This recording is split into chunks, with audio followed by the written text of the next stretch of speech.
I'm Liam. I'm 35, single dad, 2 kids, Ava, 7, and Mason, 5. I run my own carpentry business, small but steady. Built it from nothing after my ex walked out when Mason was still in diapers. My life revolves around those 2 little goofballs, the smell of sawdust, and, lately, the sound of my phone ringing off the hook with Christmas chaos. Or at least it used to. Family's complicated, isn't it always?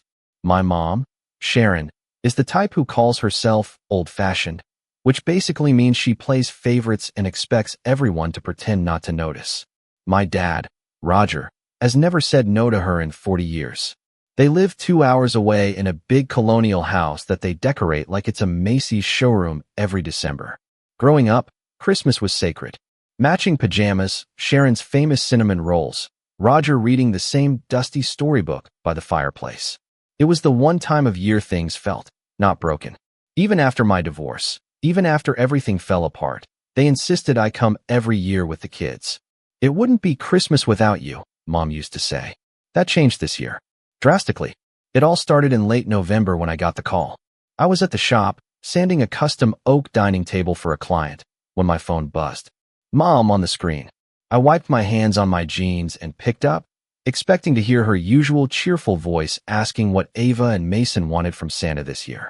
Instead, her tone was clipped. Formal. Like she was speaking to a coworker she barely tolerated. Liam, I wanted to let you know we're keeping Christmas small this year. I blinked. Small? What do you mean? Well, it's just going to be your brother, his new girlfriend, and us. Very intimate. Quiet. No noise. There was a long pause, and I could practically hear her chewing on the edge of her lip like she does when she's about to say something insulting, but pretending it's not. My stomach dropped before she even said it. She's a very refined woman, Liam. Very classy. She's used to a certain kind of atmosphere. Now, I've put up with a lot of backhanded nonsense over the years. Passive digs about being a single dad, veiled comments about how my kids are spirited, but this was a new low. So my kids and I aren't invited? Because your guest might be allergic to what? Laughter. It's not personal, she said quickly, as if that somehow made it better. It's just, she's very poised. I think she might be overwhelmed by chaos. Chaos. That's what she called my children. The 2 people I love most in this world. The ones who still believed in Santa and left carrots out for the reindeer. Who made homemade ornaments with glitter and pipe cleaners every year just to hang on her stupid fake pine tree. I felt something hot rise in my chest, but I didn't let it show. No problem, I said, voice flat. Liam. I hung up. I stood there for a full minute, staring at the table I was building, wondering how many times I'd carved something with these hands while biting my tongue for the sake of keeping the family peace. I could feel the grit of sawdust clinging to my skin, the kind that never really washes off, not just from wood, but from years of being treated like the family embarrassment. The afterthought, the burden. I wasn't about to let my kids feel that same sting. For the next couple of weeks, I didn't speak to them. No calls, no texts, nothing. I took Ava and Mason to the Christmas market downtown, let them pick out their own decorations for our apartment tree. We made gingerbread houses and watched those terrible claymation movies that Mason always begs for. It was peaceful, it was honest, it was ours. Then, on Christmas Eve, just as I was pulling the ham out of the oven, there was a knock on the door. I wasn't expecting anyone. I opened it, and there they were. My parents. My brother, Jake. And a woman I'd never seen before in a long tan coat with fur cuffs and heels too high for snow. She had perfectly curled hair, a handbag that probably cost more than my kitchen appliances, and a smile that didn't reach her eyes. And the first thing she said when she saw me, "Wait, is he your brother?" That's when I knew. This Christmas was about to get a whole lot messier than they ever expected. My first instinct was to laugh. Not a happy laugh, the kind that leaks out when your brain short-circuits from disbelief. I blinked at the woman standing on my porch like it was the red carpet, heels sunk half an inch into the snowbank, clutching her handbag like she expected me to demand a cover charge. My parents hovered awkwardly behind her, and Jake.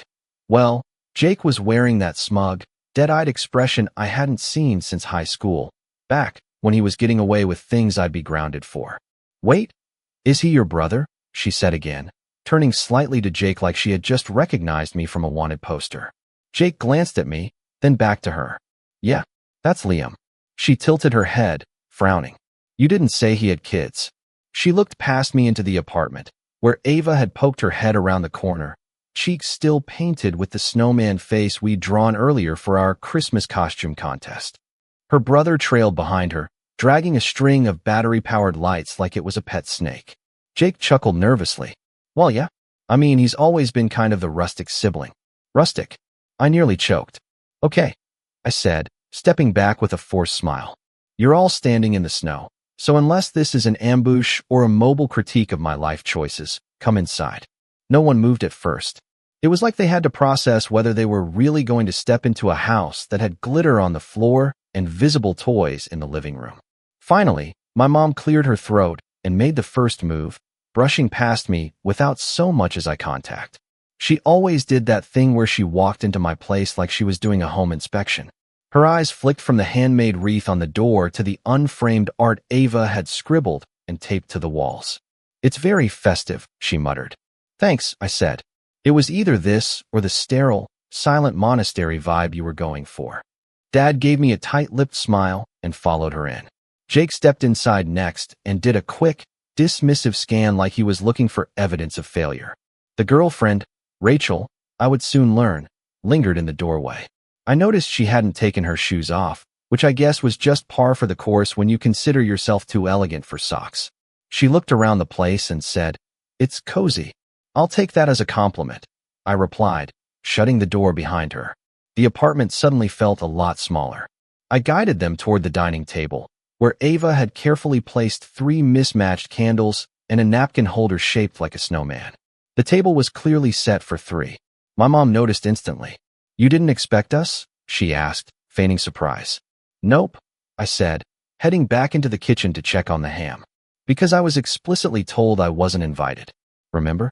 I heard her sigh, followed by the soft clink of her bracelets as she moved something on the table. "That's not what I said. Mom, you literally said Christmas was going to be very intimate, and that my kids were too chaotic for your new guest." Rachel smiled faintly. "I don't think I used those exact words. You weren't even on the phone," I said, sharper than I meant to. "But you seem to have inspired the phrasing." There was a silence thick enough to slice, interrupted only by the faint jingle of Mason shaking the wrapped presents under the tree. Jake finally broke it. "We figured it'd be nice to surprise you. You know, put the past behind us. Do Christmas as a family." I turned around, raising an eyebrow. "What past are we talking about exactly? The one where you all excluded us for the sake of appearances?" Jake shrugged. "Don't be so dramatic, man." I let the insult float for a second before shaking my head and pulling the ham out of the oven. The smell filled the room, honey glaze and cloves, warm and comforting. Ava was bouncing with excitement, while Mason sat at the little table in the corner where he was building a Lego police station. Then Rachel muttered, "Is there something vegetarian?" I froze, holding the hot tray in my oven mitts. "Vegetarian?" I asked. She gave me a tight-lipped smile. "I don't eat meat." "I wasn't told anyone was coming," I replied, setting the tray down with more force than necessary. "So no, I didn't make a second entree. I just assumed," she said, touching her curls like she'd been inconvenienced by my ignorance. And that was the moment I knew this wasn't about family. It was a performance. They'd decided, after ditching us, to show up here and play happy family in my space, under my roof, with my kids, all while treating my life like a charity project they could feel good about visiting. Still, I bit my tongue. For the kids, dinner was awkward. Ava, bless her, kept trying to engage everyone with her best Christmas jokes. "What do you get if you cross a snowman and a dog?" "Frostbite," she squealed. Only Mason laughed. My mom didn't even smile. Rachel spent most of the time pushing steamed carrots around her plate, and Jake just kept checking his watch like he had a private yacht waiting outside. About halfway through the meal, Rachel finally leaned toward Ava and said, "So, what's it like growing up in a place like this?" Ava blinked. "Like what?" Rachel gestured vaguely. "You know, small. No yard. So many colors." My jaw clenched. "We do just fine, thanks." "Oh, of course," she said quickly. "It's just, Jake grew up in a very different environment. Grand piano, horses, that sort of thing." "Yeah," I said dryly. "I remember. I was there too. Just in the background, apparently." Jake rolled his eyes. "Are you ever going to let that go? That was rich, coming from the guy who used to make fun of my hand-me-down shoes while we both lived in the same house. The golden child. The miracle boy. He could crash my car at 16 and get a pat on the back. I miss a phone bill payment one time in college and get cut off from the emergency fund. The one I found out later was still funding Jake's Europe trips. But I didn't say that. Not yet. After dessert, which no one touched except Mason, who ate half the gingerbread house when I wasn't looking, my mom announced they had one more surprise. Jake stood up and reached into his coat pocket, pulled out a small envelope. I narrowed my eyes. "What's this?" "An invitation," he said. "Rachel and I are getting engaged. Figured you might as well be included. Ceremony's next month." "Wait," I said, my voice dropping. "You came here to hand-deliver a wedding invite after uninviting us from Christmas?" Mom chimed in. "Oh, don't be petty. This is a big moment for the family." Rachel smiled again, that practiced, smug smile, and added, "Plus, it's going to be very tasteful. Adults only." I stared at them, stunned. "So my kids aren't invited?" "It's just not that kind of event," Jake said. "We've already made arrangements. But we'd love it if you could attend. You could bring someone, if you're seeing anyone." I looked at my children, who were now both silently watching, their smiles gone. Mason clutched his toy police car like it was the only thing keeping him grounded. That's when something cracked inside me. "So let me get this straight," I said, standing slowly. "You excluded my kids from Christmas because they weren't classy enough for your guest. Then you show up uninvited, criticize my home, insult my parenting, and now you want me to come to your wedding while leaving my children with a babysitter? And I'm supposed to feel what? Honored?" Jake's jaw tensed. "Don't turn this into a scene." "I'm not turning anything into anything. I'm finally saying it out loud." Mom stood up, her voice sharp. "Liam, you're being ungrateful. We came all this way." "No," I interrupted. "You didn't come here for us. You came to show off. To parade your shiny new future in front of the messy parts of your past. But I'm done pretending that's okay." The room went still. Rachel adjusted her coat and stood, as if the staleness of my modest apartment was finally too much for her curated lungs. She looked at me one last time and said, "Wow, you really are his brother." That's when Ava quietly slipped her hand into mine and whispered, "Dad, are they going to make us leave our house?" I knelt beside her and said, "No, baby, this is our home. No one's kicking us out." Behind me, my mom sighed heavily.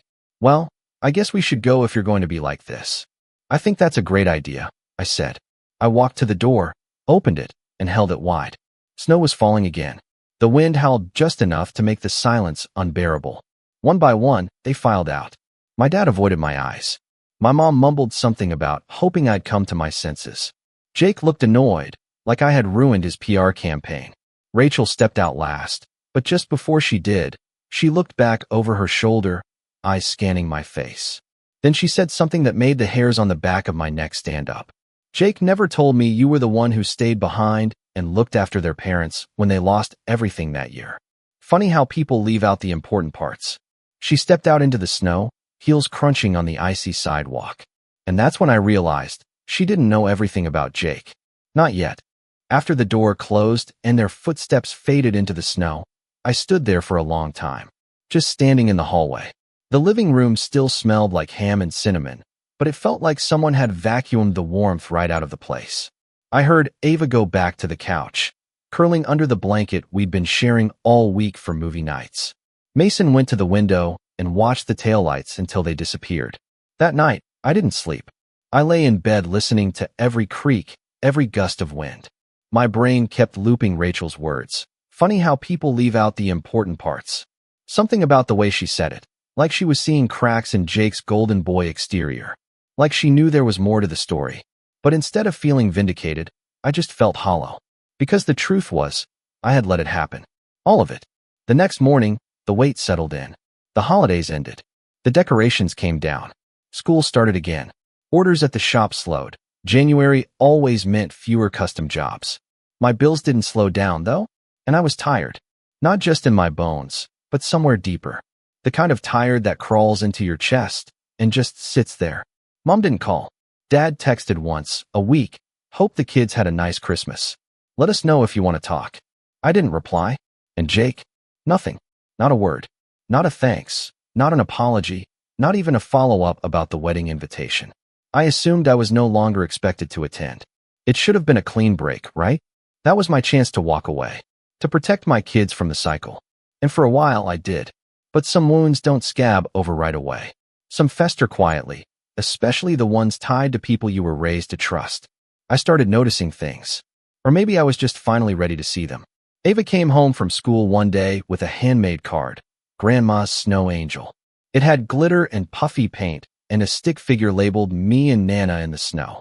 I sat her down gently and asked, "Sweetheart, when was the last time you saw Nana in the snow?" She thought hard. At Uncle Jake's birthday. But she didn't want to play because her boots were for restaurants. That was 2 years ago. It clicked then. They weren't just ignoring me. They were slowly erasing my kids, too. Quietly. Elegantly. They'd show up for Jake's events, post pictures of Rachel's brunches, tag each other in Facebook photos at vineyard tours and lake house weekends. And my family? We were the untagged, unseen, uninvited. Not dramatic enough for the album. Too chaotic for the brand.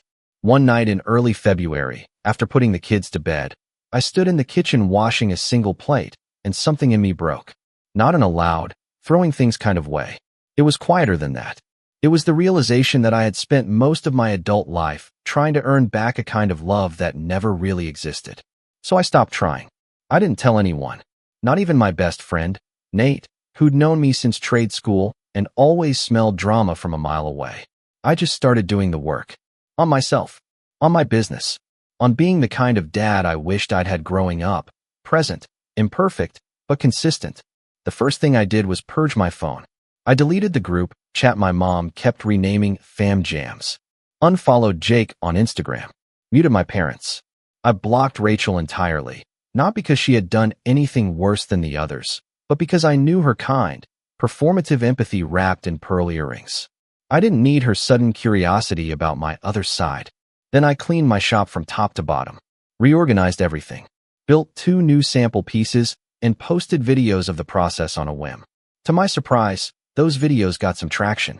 Nothing viral, but enough that I got a few messages from people asking for custom work. One guy asked for a reclaimed wood bookshelf with hidden compartments. Another wanted a chess table, like the one in Queen's Gambit, but with bottle storage. Business picked up. Slowly, then steadily. And something weird happened. I started looking forward to waking up again. Ava and Mason helped where they could. They'd sweep sawdust with mini brooms, hand me measuring tape, and paint little signs that read, "Dad's Shop," and "Oh, Rachel's Allowed," which, admittedly, I didn't stop them from taping to the front window. We started a routine. After school, we'd hit the library, grab hot cocoa from the corner bakery, then head to the shop for an hour or two. It became our thing. People noticed. One afternoon, a woman named Carla came into the shop holding a photo of an old cedar trunk her grandmother owned. She asked if I could replicate it as a hope chest for her niece. We got to talking, and when she saw Ava sketching hearts in the corner, she said, "You must be the dad all the teachers talk about at school pickup." I blinked. "They talk about me?" "Oh yeah," she laughed. "You're the woodworking dad who bakes and never misses the art fairs. You're like a unicorn." That night, I cried. Not because of what she said, but because I believed her. Not long after that, I was offered a booth at the spring craft market. First one I'd ever done solo. I poured everything into it. Built miniature furniture displays, hand-cut wooden toys, even a little bench carved with the phrase, "Made with love," and splinters. Ava helped paint the sign. Mason helped test every toy for durability, usually by throwing them at the couch. The weekend of the market was crisp, sunny, and packed. People stopped by just to watch me work. I had a chalkboard that said, "Ask me what this tool does," and kids would crowd around pointing at weird saws and planers. Ava loved playing tour guide. Mason gave out high fives like they were candy. By the end of Sunday, I had 3 weeks' worth of commissions and a coffee-stained notebook full of compliments. One of them stood out. A woman had written, "Your kids shine because you do. Never forget that." I didn't. I framed it. Then came March. The official wedding invitation arrived. Not by mail, but in a group email, which I guess was Jake's way of streamlining the guest list. It was all digital. We're going green. Less chaos, more class. Attached was a PDF with a pastel floral border, an itinerary broken down into pre-ceremony yoga, golden hour cocktail hour, and a bolded note at the bottom that read, "Please note, this event is child-free. Exceptions will not be made. There it was again. Chaos. Like it was a dirty word. Like it was a person. The RSVP link stared at me. There was a box labeled attending, and underneath it, another labeled dietary restrictions. I didn't click either. Instead, I opened a blank Word doc and started writing something else. A list. It was titled, All the Times I Stayed Silent. I started at the top. That summer when Dad forgot to pick me up from baseball camp because Jake had a violin recital. That Christmas Eve when Mom replaced my gift with socks after I spilled juice on her tablecloth. The family reunion where Jake gave a speech and thanked everyone who mattered, and I laughed too loudly, only to get told later that I was embarrassing myself. I kept writing, page after page. It wasn't about revenge. Not yet. It was about finally remembering what happened. On my terms. But what I didn't know, not yet, was that someone else was about to remember too. Someone unexpected. And this time, it wouldn't be so easy to ignore the chaos. I didn't attend the wedding. I didn't even RSVP. But I did read the email again. Twice. Just to be sure I wasn't imagining the part where Jake managed to pack passive aggression, elitism, and complete emotional oblivion into one floral-bordered attachment. Less chaos, more class. I could hear Rachel saying it in that clipped, curated voice of hers. They didn't follow up. Not Mom. Not Dad. Not even a lazy, just checking in text. I guess when the black sheep skips your black tie event, you're just grateful the barn smell didn't show up. Which would have been fine, if that was the end of it. But something strange started happening about a week later. Little things, at first. I was at Ava's school helping her class build birdhouses when her teacher, Miss Connors, leaned over and asked if I had ever thought of offering workshops. She mentioned a local women's entrepreneur circle that needed someone to host a skills demo for their spring retreat. I laughed, brushing sawdust off my sleeves, but said I'd think about it. Then Nate, my oldest friend and the closest thing I had to a brother that didn't come with emotional landmines, dropped by the shop with coffee. He looked sheepish. I got a weird message the other day, he said, taking a sip. From Rachel. I nearly dropped the clamp I was tightening. What? Yeah. On LinkedIn, of all places.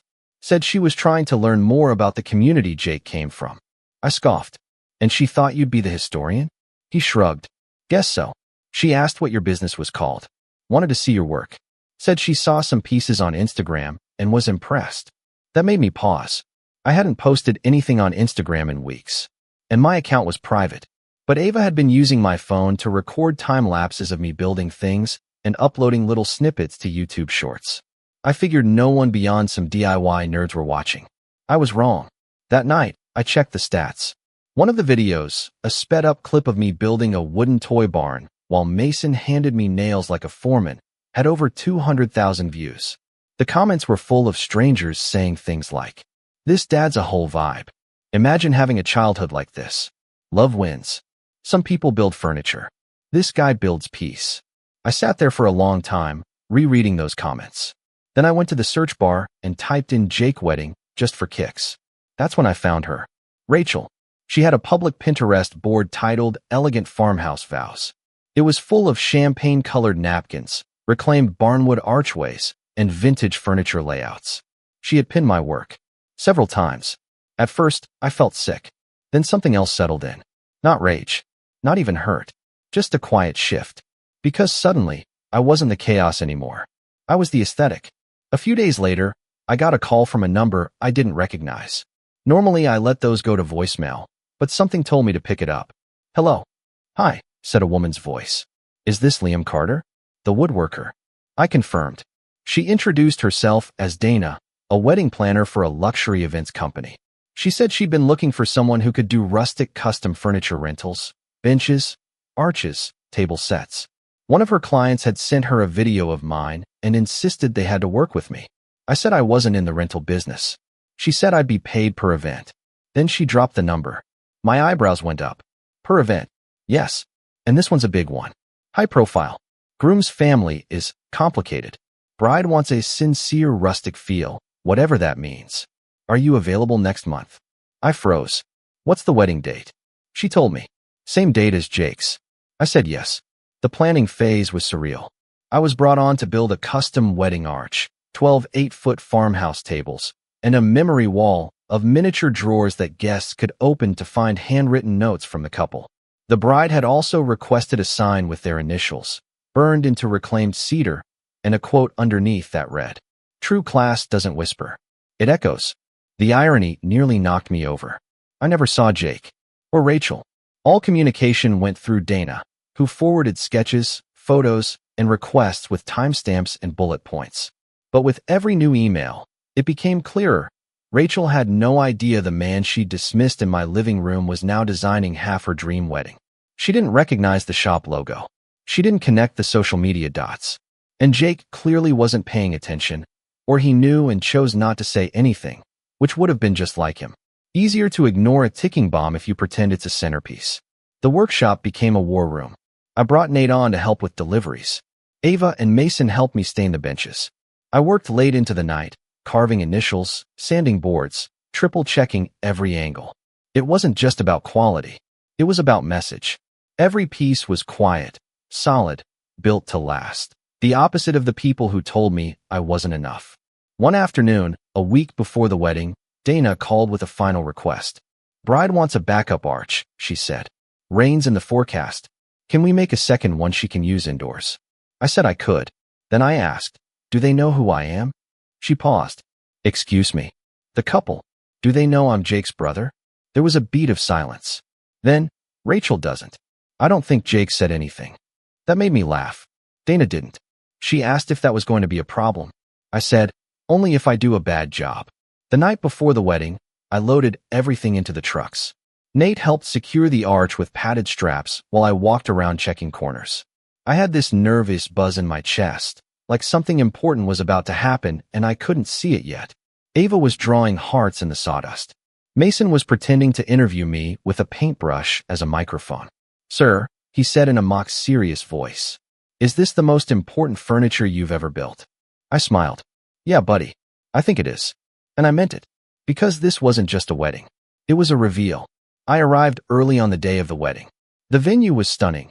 A private vineyard with a rolling view of golden hills and a restored barn that looked like something out of a lifestyle magazine. The inside had been emptied and polished. My benches were lined in 2 rows, each one facing the cedar arch I had carved by hand. On each seat was a small wooden box containing a note from the bride and groom. I stood there for a moment, just taking it in. Then Dana walked over. She looked nervous. "Rachel wants to meet the vendor behind the memory wall," she said. "She's asking questions." My stomach didn't drop. My hands didn't shake. I just nodded. "Where is she?" Dana pointed to the barn entrance. Rachel was standing there in a silk robe, her hair in rollers, holding a clipboard and barking instructions to a teenager in a headset. She turned, spotted me, and her face lit up, friendly, unaware. "You must be the craftsman," she said, walking over in her designer flats. "I just wanted to say, your work is incredible. Seriously, this wall is everything I wanted. Do you do home pieces too? I might want a reading nook built into my loft." I smiled. Then I saw it. That flicker, the slight narrowing of her eyes, the pause, the slow, unsure step back. "Wait," she said. "I've seen you before." I waited. Then she said it. "Wait, is he your brother?" The line. The exact same line. But this time, she was the one saying it with panic. I didn't answer. I didn't have to. She took another step back, the clipboard lowering slightly. "Oh my God, Liam." I just smiled. "Hello, Rachel." And the expression that crossed her face, the way her perfect wedding planning brain scrambled to recalculate everything, was more satisfying than I ever expected. She opened her mouth, about to say something. But then Dana appeared behind her, holding a clipboard of her own. "We're ready for your approval on the floral arrangements," she said sweetly, gently pulling Rachel away like a bouncer at a VIP party. Rachel hesitated, then looked at me one last time, eyes flickering between guilt, confusion, and something else. Fear? No. Realization. That she had built her fantasy wedding on the foundation of the very person she and my family had tried to erase. And I wasn't done yet. Because the best part of the plan? That came next. Rachel didn't come back to me that day. Not directly. She vanished into the chaos of final touches, photo sessions, and bridesmaids crying about hairpins. I didn't push it. I had work to do. I wasn't there to confront her. I was there to deliver what she paid for, and then something she didn't. The ceremony went off like a Pinterest dream. Golden hour vows under my cedar arch strings playing some breathy acoustic cover of a pop song. Guests dabbing their eyes with linen handkerchiefs. From a distance, it looked flawless. To everyone else, this was the perfect beginning of a perfect life. But inside the barn, during the reception, I had planted my little signature. Ava had helped me draw them. Mason helped me glue them shut. 150 small wooden drawers on the memory wall, each labeled with the name of a guest, each drawer holding a folded note, custom-made to be from the couple. Except about 30 of them weren't from the couple. They were from me, and they were true. It started slow. A woman in a plum dress opened her drawer and read, "Thank you for always being a second mom to Jake when things were rough. You were there for him in ways his real family never was." She looked confused. A man in a suit read, "I still remember the summer Jake stayed with you after Dad lost his job and the house almost went under. You saved him." He blinked and whispered, "Roger lost his job?" Someone else read, "I'll never forget how hard it was when Liam stepped in to cover Mom and Dad's mortgage behind the scenes. He never wanted recognition, just peace. But I saw it. I'll always remember." Voices rose. Heads turned. One by one, people started comparing notes. Some looked thrilled. "Wow, I didn't know Jake was so open." Others, less so. The best man got one that said, "You were right about me not being a real brother. I took the easy road. Thanks for always being there for him when I wasn't." He read it, then looked straight at me, standing by the wall with my hands in my pockets. He mouthed, "You wrote this?" I winked. The real chaos began when Rachel's maid of honor pulled her note. She gasped. Loud. The music was still playing, but conversation had shifted. People were whispering, watching, passing drawers around like evidence at a trial. Then someone shouted over the crowd, "Hey Rachel, did you actually grow up with horses? Or was that just part of the theme?" Laughter rippled. She froze. Another guest said, "This says Jake's brother paid off their family's debt during the recession. But I thought you told us they were trust fund kids." Jake spun around, trying to follow the noise. Someone else held up a note and read aloud, "I spent years being called Chaos while Jake played Prince. Funny how you can scrub a name from the guest list, but not from the story." That one got applause. Rachel's face drained of color. She stormed toward me, heels clicking like a ticking bomb, her designer gown dragging through spilled champagne. "What did you do?" she hissed, eyes wide. I didn't flinch. "Gave you exactly what you wanted. A memory wall full of truth." Jake appeared behind her, red-faced. "Are you insane? You've ruined everything." I smiled. "You did that the day you pretended your only sibling didn't exist." Guests were now forming little clusters, comparing notes. One woman, clearly someone's aunt, held up hers and declared, "I told y'all he wasn't the only decent one in that family." Rachel grabbed my arm, hissing low so only I could hear, "Do you have any idea how much this cost us?" I looked at her, calm as ever.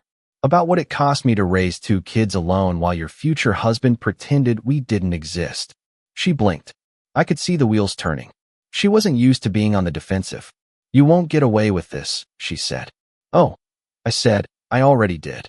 I didn't stay for the rest. I had no interest in watching the facade crumble in real time. I left while the music was still playing, walked out into the cool night air, and drove home with Ava and Mason passed out in the back seat. The next morning, my phone blew up. Nate sent me a screenshot of a Facebook post. One of the guests had taken a photo of the memory wall with the caption, "When the black sheep turns out to be the real backbone." Wedding truth bombs dropped like confetti. Hashtag rustic revenge. Over 2,000 shares. Then came the DMs. Former classmates. Distant cousins. Even people I didn't recognize. "Liam, I had no idea. Your work is incredible. Do you take commissions? My niece is getting married in October. We'd love a memory wall. Real or revenge themed." I laughed until I cried. A week later, my parents called. Not a text. Not an email. A call. I let it ring twice before answering. "Liam," my mom said, voice brittle. "We need to talk." I waited. "We saw the videos," she said. "The wedding fallout. Jake is furious." "Sounds rough." My dad chimed in. "You embarrassed the family." "No," I said. I reminded them we existed. Silence. Then my mom asked the thing that finally made me hang up. "Is there any chance you'd be willing to apologize to Rachel?" I didn't respond. Just pressed end. I haven't spoken to them since. Jake and Rachel moved the honeymoon up. Somewhere offline, I heard. Word is they've been trying to rebrand the story, telling friends that I went rogue, that I was bitter, jealous. Some people believe them, but most, they saw through it. Because when the music fades and the champagne dries, people remember one thing: the truth that made them feel something.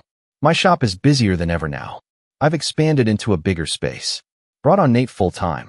Ava and Mason still run around with paint on their fingers, still help me glue on drawer handles and test rocking chairs. Our new sign reads, Chaos and Company, handcrafted stories in wood. People love it. Ask what it means. I just smile and say, it's a long story. And when I lock up at night, kiss my kids goodnight, and finally sit in the quiet, I think about all the years I stayed small to keep others comfortable. Not anymore. Not ever again. I built a life they tried to erase. And then I signed my name across their fairy tale. The final line? Turns out, the chaos had class all along. It just came with a backbone. My name's Adam. I'm 33, and for the past decade, I've been the family ATM with a pulse. It wasn't always like this. I used to think we were close. The kind of family that joked around, looked out for each other, celebrated birthdays with bad cake and worse karaoke. But somewhere along the line, that changed. I got a job straight out of high school, skipped the whole college route, and somehow still managed to build something for myself. I started a logistics company when I was 23, and after 5 years of barely scraping by, something clicked. Contracts poured in. I didn't just survive. I thrived. And when the money started flowing, so did the calls from home. It started small. A couple hundred here, a car payment there. Then came the credit card debt. Mom's dental work. Dad's truck. My sister's tuition. And my brother, Jason, always needed just a bit to hold him over. He was the golden child, even after dropping out of college twice and quitting 3 jobs in a row. But every time he crashed, the whole family acted like it was a fluke. Like Jason just had bad luck, and I had extra to spare. I never really pushed back. I told myself it was fine. That helping family was what you did when you made it. But over the years, I noticed something. Every thank you got shorter. Every request got louder. And somewhere along the way, thank you turned into finally. It all came to a head at Jason's wedding. Now, I had already spent a ridiculous amount to make that day happen. My parents guilt me into it slowly, like boiling a frog. Just help with the venue. Became, well, we can't do flowers without the photographer. Then the cake's not included in catering. And finally, it's Jason's big day. Can't you just cover the rest? And I did. All in, I fronted just under $100,000. And no one asked me once if that was okay. They just expected it. Like I was paying back some invisible debt I owed them for daring to make it without a degree. The wedding itself was beautiful. I'll give them that. Big vineyard property, sunset lighting, string quartet playing a soft instrumental version of Can't Help Falling in Love. Everything looked like a Pinterest board exploded in real life. But even as people clinked glasses and danced under fairy lights, I couldn't shake the feeling that I wasn't really there. I wasn't listed in the program, wasn't seated near the bridal party, wasn't even asked to speak. I chalked it up to Jason being overwhelmed. Or so I told myself. Then came the speeches. My dad, already a few drinks in, took the mic after the best man. He wore that smug, half smile he gets when he thinks he's being clever. And he looked directly at me. We always knew Jason would find someone special, Dad began, slurring just slightly. He's got charm, good looks, and now he's finally settling down. As for Adam, well, he chuckled, letting the silence drag. He's not married, not educated. But hey, at least he's good for a check. The room erupted in laughter. Not awkward chuckles. Laughter. Even Jason laughed. My mom covered her mouth like it was all in good fun. The bride, Ava, smiled politely but said nothing. And I just froze. I stared at them from my seat. I don't even know how long. I was too stunned to be embarrassed. Too numb to be angry. And then something in me snapped. Not like a sudden outburst, but like a string being cut. Quiet. Final. I stood up, walked to the front, and took the mic from my dad. He tried to hand it to me like it was all just a friendly jab, but I didn't look at him. I looked at the crowd. You know what? I said, voice calm. Too calm. He's right. The room quieted. I'm not married. I never got a degree. I don't have a wife or a kid. But I do have something none of you seem to care about. A spine. And a memory. I turned to Jason and Ava. You know that $100,000 wedding gift? The one I wired for this venue, the catering, the band, The designer gown? Forget it. You could hear a fork drop. And before anyone says it was a joke, let me remind you, jokes usually come with a punchline. That was just you, laughing at the guy who made this all possible. Ava opened her mouth, probably to smooth it over, but I wasn't done. I turned to the guests. I spent the last 10 years making sure this family didn't fall apart. Paid off debts, kept the lights on, covered every emergency Jason created. And in return, I got silence. I got eye rolls. I got treated like a donor instead of a brother. So enjoy the wine, the sunset, the string quartet. Because this is the last check any of you will ever see from me. And then I handed the mic back to the DJ and walked out. Behind me, I heard whispers. Someone gasped. My mom called my name. Not angrily, not even in protest. Just surprised. Like she honestly didn't see this coming. That was the moment I realized something deeply unsettling. They really didn't see it. None of them thought they were doing anything wrong. To them, I was just fulfilling my role, the good son, the one with deep pockets and no backbone. But I was done playing that part. What they didn't know yet, and what would make the next few days very interesting, was that I hadn't just paid for the wedding. I had access. I had receipts. I had leverage. And I had already made a few quiet moves in the background, moves that would leave them scrambling, confused, and for once, completely on their own. But I'll get to that. Let's just say the wedding fiasco was only the first domino. I didn't go home right away. Instead, I drove to a hotel downtown I'd already booked the night before, a quiet corner suite, away from the noise, the congratulations, the fake hugs. I poured myself a glass of water, sat by the window, and watched the city lights blink on one by one. I should have been angry. Maybe I was. But mostly, I felt empty, like someone had been slowly siphoning pieces of me for years, and I'd just now realized the tank was dry. I scrolled through my texts. A few missed calls from my mom. One from Ava. None from Jason. He was probably still celebrating, assuming I'd cool off by morning and quietly foot the rest of the bills. That was his pattern. Mess up, wait it out, rinse and repeat. But this time, I had a different pattern in mind. The first thing I did was open my laptop. I logged into the shared account I'd created for wedding expenses. Yes, shared. When the planning began, I made an account under my name with both Ava and Jason listed as authorized users. Why? Because I wanted a paper trail. I'd been burned too many times covering things off the books. This time, I wanted transparency. Ava's dress, charged to the account. Venue deposit, charged to the account. Every bouquet, napkin, and drunken groomsman's suit rental, all mine. But here's the part they didn't know. I didn't just fund the account. I controlled it. Every transaction, every payout, every transfer, it all required my final approval. And I hadn't cleared the final balance yet. So I didn't. Instead, I paused all outgoing payments and set a freeze. The venue hadn't been paid in full. The caterers were still waiting. The string quartet? Half paid. It wasn't petty. It was practical. If I wasn't family, if I was just a wallet, then let's treat it like business. And when the respect dries up, so does the funding. I stared at the "Are you sure?" confirmation screen for a long minute, then clicked yes. The second thing I did was message a lawyer friend of mine, Miranda. Smart, sharp, and twice as petty as I was when she got fired up. I told her everything. The funding, the contract, the insult, the freeze. She sent me back a laughing emoji and said, "Give me a day. I'll make sure it hurts legally but politely." That was the start. The next morning, my phone buzzed at 6:13 a.m. It was Mom. Adam. Her voice was raspy. "Where are you?" "Why?" "Well, Jason's saying something happened. He said you made a scene." "No, Dad made a scene." I responded. I could hear her exhale slowly, like she was trying to decide how to play it. "Sweetie, you know how he is. He was just joking. Don't call me sweetie." A pause. "Okay," she said, more cautious now. "Look, tensions were high, but we can talk. Jason's hurt. Ava's upset. I'm not your bank anymore." Silence. "I'm serious, Mom. I'm done. You've treated my success like a shared family resource and my life like it's secondary to whatever disaster Jason walked into next. That ends now." Her voice cracked just slightly.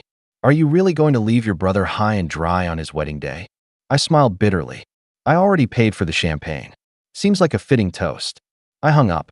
By noon, the text started. Ava first. "Hey Adam, can we talk?" Followed by, "I didn't know he was going to say that." I'm so sorry. Then Jason. Just 3 words. We need you. That was rich. They didn't need me the night before when they were laughing in a circle like I was the butt of a sitcom. They didn't need me when they left me off the seating chart. They didn't need me when they booked a $6,000 honeymoon suite in Santorini on my card. Oh yeah, that was next. I called the travel agency I'd booked the honeymoon through because of course they had delegated even that to me and canceled everything. The deposit? Non-refundable. The rest? Unpaid. By 2 p.m., I got a call from Jason. He didn't open with hello. You canceled our honeymoon? Yup. You're being insane, man. That was low. You can't just. I didn't. You did. When Dad humiliated me and you laughed. You know what he's like. Yeah, I snapped. I do. That's why I'm finally doing something about it. He started to say something, but I was done. Jason, I gave you everything. And every time I did, you treated it like it was owed. You treated me like a backup plan. So here's the new plan. There is no backup. Figure it out. I ended the call and muted the thread. Then I took a deep breath, leaned back in the chair, and let the silence settle around me. But the fallout? That was just beginning. Because I hadn't just frozen payments and canceled travel plans. No, I had one more piece of the puzzle to play. One last move that would shift the ground beneath them completely. A move tied to the house. Not the one I lived in. I kept my space modest. A 2-bedroom condo, modern, quiet, just enough room for peace and a home office. I'm talking about their house. The one my parents had gifted to Jason and Ava as a wedding present. Except here's the catch. I was the one who bought it. 3 years ago, after Dad's heart scare and Mom's surgery, the pressure started to mount. They said they needed to downsize, claimed the old house was too much, too far from hospitals. The mortgage was behind. So I stepped in, bought the place outright, cleared the debt, even had the deed moved into a trust one managed. They lived there comfortably, rent-free, under one condition: no major changes or transfers without my approval. Fast forward to the month before the wedding. One night, during dinner, Dad casually mentioned that they were thinking of gifting the house to Jason and Ava, start them off right. I thought he was joking. Why would you do that? I asked, keeping my tone neutral. Well, Mom said, buttering a roll. Jason's starting his life, and he needs stability. Besides, you've always said you didn't want the house. That's because I own it, I replied slowly. It's not a hand-me-down. I paid for it. Dad waved a hand. Semantics. It's all family. I should have stopped it right then. I should have been firmer. But part of me, the stupid, loyal, still trying part, thought it was just a thought. A conversation over dinner. Not a plan. Turns out, while I was funding a wedding, my parents had started paperwork behind my back. They didn't tell me because they assumed I'd come around. They assumed, like always, that I'd keep paying and smiling. But now it was time to educate them. Miranda came through the next morning. She sent me a neat, 2-page document. It outlined exactly how the house was tied up in the trust, how no transfers could legally happen without my signature, and how any unauthorized attempt would not only be void, it would also be fraudulent. I forwarded it to my parents with no message. Just the PDF. It took 38 minutes for Dad to call. You think you're being clever? He growled, skipping the greeting entirely. You're gonna humiliate your family over a piece of paper? No, I said flatly. You already did that last night. There was a pause. You always take things so personally, he muttered. And you never take anything seriously. I snapped. You stood there in front of everyone and called me a checkbook with legs. You all laughed like it was true. So now I'm just living up to the role, shutting it closed. You're being dramatic. No, I repeated. I'm being done. I hung up. 10 minutes later, my mom texted. It was long, rambling, a mix of guilt-tripping and half-hearted apologies. We didn't mean it like that. You know your father's sense of humor. Jason was just nervous and went along with it. Ava feels awful. Please don't punish everyone for one moment. I didn't respond. Instead, I picked up the phone and made another call to the trust manager. I asked him to initiate a notification process, send certified letters to my parents, Jason, and Ava informing them that the house would remain in trust and any attempts to occupy or alter ownership without permission would result in legal action. It wasn't just about the house anymore. It was about sending a message, a final message. But I didn't stop there. Because if they thought the wedding fallout was bad, wait until they realized what I'd done to the business fund. See, last year, Jason came to me with what he called a can't-miss investment. He wanted to start a gym, nothing fancy, just weights and cardio and a smoothie bar. He had no plan, no partners, no experience. But he had the confidence of a man who'd always had a net beneath him. Still, I gave him $40,000 with a contract. I told him I wasn't giving him the money, I was loaning it. At 0% interest, generous terms, and repayment deferred for 6 months. He signed the contract with a grin like he'd just passed a pop quiz. He never paid a cent back. And I never pressed it until now. That same morning, I had Miranda prepare a letter of intent to collect. Full amount. 30-day notice. Failure to respond would result in civil litigation and seizure of assets tied to the LLC he'd lazily set up under his name. Was it harsh? Maybe. But after years of being their fallback plan, I finally realized something. They'd never change if they didn't have to. And for the first time in my life, I was giving them no choice. By the end of the week, the calls had turned frantic. Ava left me a voicemail, crying softly. I didn't know they'd done that. I didn't know about the house or the money. I swear I didn't. Please don't ruin our lives over a joke. Jason's a good man. He looks up to you. That one almost got me. Almost. But I remembered how she laughed. Maybe not loudly, but enough. Enough to stand beside them, not with me. So I didn't respond. Instead, I called the bank to review my auto payments. One by one, I shut them off. My parents' car insurance. The utilities. The phone plan I'd quietly been covering for 3 of their lines. My mom's recurring pharmacy charge. Jason's business card. Ava's student loan. Yes, I'd been helping with that, too. It all stopped. And as the silence stretched into days, then a week, I started to feel something new. Not guilt. Not spite. Relief. For the first time in years, I didn't wake up with 10 demands waiting in my inbox. I didn't brace myself every time the phone buzzed. I didn't feel like my success was a shared pie everyone else got a slice of while I cleaned up the crumbs. But deep down, I knew the silence wouldn't last forever. And I was right. Because last night, someone knocked on my door. It was close to 10 p.m. when the knock came. Not a soft tap, but a firm, deliberate 3-hit rhythm. I was halfway through a documentary with my phone on silent and a warm mug of tea in hand. I muted the TV and just waited. I live in a secured building, and nobody just shows up. Not unannounced. Not at that hour. The knock came again. I stood slowly, set my mug down, and walked to the peephole. Jason. Of course it was Jason. He was dressed in that same ill-fitting blazer he wore to every job interview he never followed through on. No tie. Hair messy, like he'd driven over in a rush. He looked, not angry, but rattled. His eyes were red, not from crying, probably from exhaustion or stress, and he was gripping something in his hand. A folder. I didn't open the door. Adam, he said, raising his voice just enough to be heard through the wood. Please. Just 5 minutes. I didn't answer. He stood there in silence for a few seconds, then sighed, leaned forward, and rested his forehead on the door. I messed up. Okay. I messed up. Still, I said nothing. I thought I could fix it, he muttered. I thought if I handled the honeymoon stuff, or talked to Dad, or made Ava reach out, something would give. But it's just. His voice cracked. It's just all falling apart, man. I leaned my head against the door too.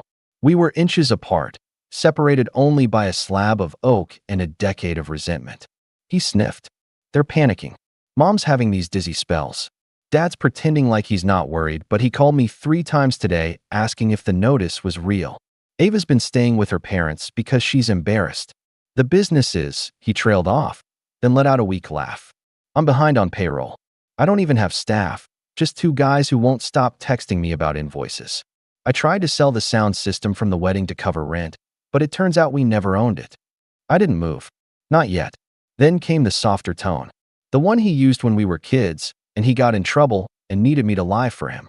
I know I don't deserve anything from you right now, but I thought maybe you'd want to see this. He held the folder up to the peephole. It's everything. The wedding budget. The statements. I annotated what came from you, what came from us. Ava didn't know most of it. She was told your gift was just the catering. I didn't tell her about the rest because, I don't know. Pride, maybe. He lowered the folder. And the gym. The papers. The lease. I wrote a letter too. It's probably pathetic, but it's in there. I didn't want you to think I didn't care. I did. I do. I just didn't know how to show it without looking weak in front of them. There was a long pause. I looked up to you, you know. Still do. I got used to everyone else acting like your success wasn't real because it didn't come with a diploma or a wedding ring. But it was real. You made it real. And I was jealous. That's the truth. Jealous you didn't need their approval. Jealous you didn't need mine. I finally spoke. Leave the folder. He hesitated. That's it. For now. Another long silence. Then a quiet, okay. I heard the rustle of paper as he slid it under the door. When I opened the door a few minutes later, the hallway was empty. Just the folder resting against the frame like a white flag. I carried it to the kitchen, flipped on the light, and sat at the table. I didn't even touch my tea. Just opened the folder and started reading. Jason had, in fact, gone through the effort. There were spreadsheets, receipts, handwritten notes, little yellow tabs sticking out with scribbled explanations. This was Adam. Forgot to thank him. Dad insisted on this. Overpriced. Ava thought this was from her parents. My fault. And then the letter. It wasn't long. Barely a page. But it was real. No fake apologies, no excuses. Just an acknowledgement. A raw, fumbling attempt to admit fault without groveling. Jason wasn't good with words, but the guilt was there. The shame. And maybe, buried deep, a flicker of actual remorse. Still, a letter and a spreadsheet don't undo years of being taken for granted. They don't erase the fact that he laughed when Dad mocked me. They don't magically refill a well that's been bone dry for years. But they were a start. I placed the letter face down and leaned back in my chair. And then my phone buzzed. It was an email from the venue coordinator. Subject line, urgent, payment dispute escalation. Apparently, Jason had tried to cover the unpaid balance using one of the shared cards I'd frozen. The transaction failed. The coordinator had called my office, thinking maybe I'd changed banks. She was giving me 48 hours to resolve the issue before involving their legal department. I stared at the screen for a long time. And that's when it hit me. Jason hadn't come to apologize. He'd come to buy time. I stared at the email a little longer, rereading it just to be sure. 48 hours. Legal escalation. Payment dispute. So that was it. That was the real reason he showed up. Not to take accountability. Not to finally grow up or fix anything. Just to stall. To hit the brakes before the whole thing crashed in public, or worse, on paper. And it worked. For a second, I almost believed he'd changed. Almost. I closed my laptop and pushed the folder away like it was something rotten. The numbers, the letter, all of it suddenly felt hollow. Strategic. Just another Hail Mary, to save face while still clinging to the same entitlement that had been choking this family for years. And I was done letting it wrap around me. The next morning, I called the venue coordinator. Hi, this is Adam Knox. I'm the original point of contact for the booking. Oh, yes, Mr. Knox, I'm glad you called. We've had some issues with payment. I'm aware, and I'm here to resolve it. Perfect, she said. So, should I reprocess the... I'm not paying it. There was a pause. I'm sorry. I'm formally withdrawing as the responsible party. The individuals who hosted the event misrepresented their financial position, and the account is no longer authorized for this transaction. Please forward any claims to Jason Knox and Ava Lane. They were the primary beneficiaries, and I am removing my name from all future correspondence. Do you understand? Another pause. Yes, I understand. Good. One more thing. They tried to use a frozen card yesterday. That card was never meant for them. You should inform your legal department before reprocessing. I'll make a note of that. Great. Have a nice day. And just like that, I severed the final thread. That afternoon, I submitted the formal complaint against Jason's Gym LLC for breach of contract. The papers were ready. Miranda helped file everything, court-ready, airtight. Not to crush him, but to make it real, to hold him accountable, like any adult would be. I also notified the trust manager to remove all secondary permissions from the house. No more keys issued. No updates allowed. Jason and Ava's wedding gift was officially off the table, permanently. Later that evening, I turned my phone off and poured myself a fresh cup of tea. No calls, no texts, no guilt. 3 days passed. On the 4th, I got a certified letter at my office, a notice from Jason's attorney. Well, his new attorney. A desperate bid to negotiate repayment terms and delay the lawsuit. I had Miranda respond with a single line. Settlement requires full admission of responsibility and public withdrawal of all prior family claims of financial contribution. The letter she got back from them? Nothing but insults and hollow threats. That told me everything I needed to know. Jason wasn't sorry. He was just scared. Eventually, word spread to the rest of the family. My mom left a voicemail, long, tearful, saying things like, "You're tearing us apart, and this isn't what family does." My dad didn't call at all. He just sent a single text. "You'll regret this someday." I didn't reply.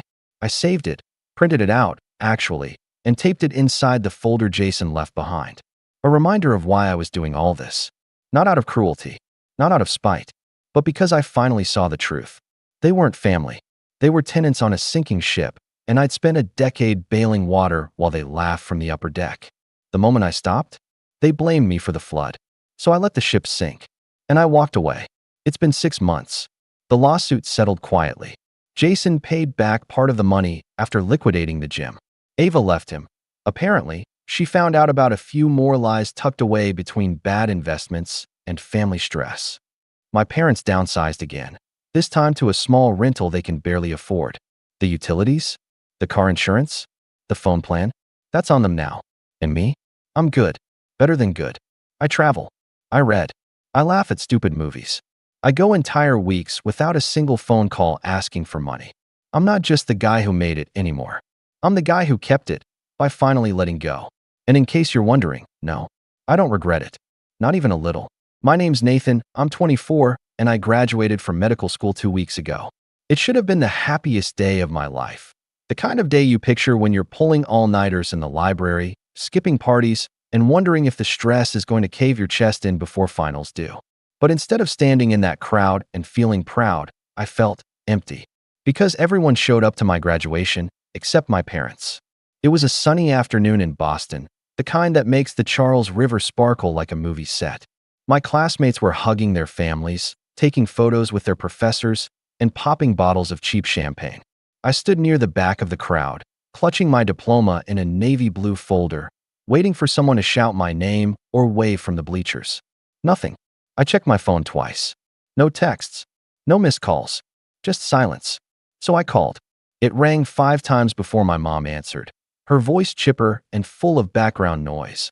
Laughter, waves, music. "Hi, sweetie. Is everything okay?" I stared at the phone like it had just betrayed me. "Oh yeah? Just wondering where you guys are." "Oh, right," she said, like she'd forgotten something trivial, like picking up milk. "We're on a cruise with your brother. He just got that new job offer, remember? We wanted to do something special to celebrate." I paused. Just let that sink in. My parents had skipped my medical school graduation to go on a cruise with my brother. My younger brother, Brian, who'd landed a mid-level sales job at a tech startup 2 weeks prior and had been bragging about it like he'd been named CEO of Google. I didn't even yell. Didn't cry. I just smiled. That kind of tight-lipped smile you give when you're trying to hold in something sharp. "Then don't bother showing up to my future either," I said, and hung up. I didn't hear from them the rest of the day. Not even a text. When I got back to my apartment that night, still in my dress, shoes, and tie, I took the box out of my closet. It was something I'd put together months ago, during one of those long, introspective nights when you realize you've been putting more into a relationship than the other person ever has. Inside the box were copies of every acceptance letter I'd ever received. Undergrad, med school, residency. Each one I'd excitedly scanned and sent to my parents over the years, only to get back lukewarm responses or sometimes nothing at all. There were printouts of the emails I'd sent when I made the dean's list, when I passed step 1, step 2. I even included a birthday card I'd made them 1 year by hand because I couldn't afford a real gift. They never opened it. Taped to the top of the box was a note I'd written last year, after Brian got his 3rd car in 5 years from them while I was still taking the bus to rotations.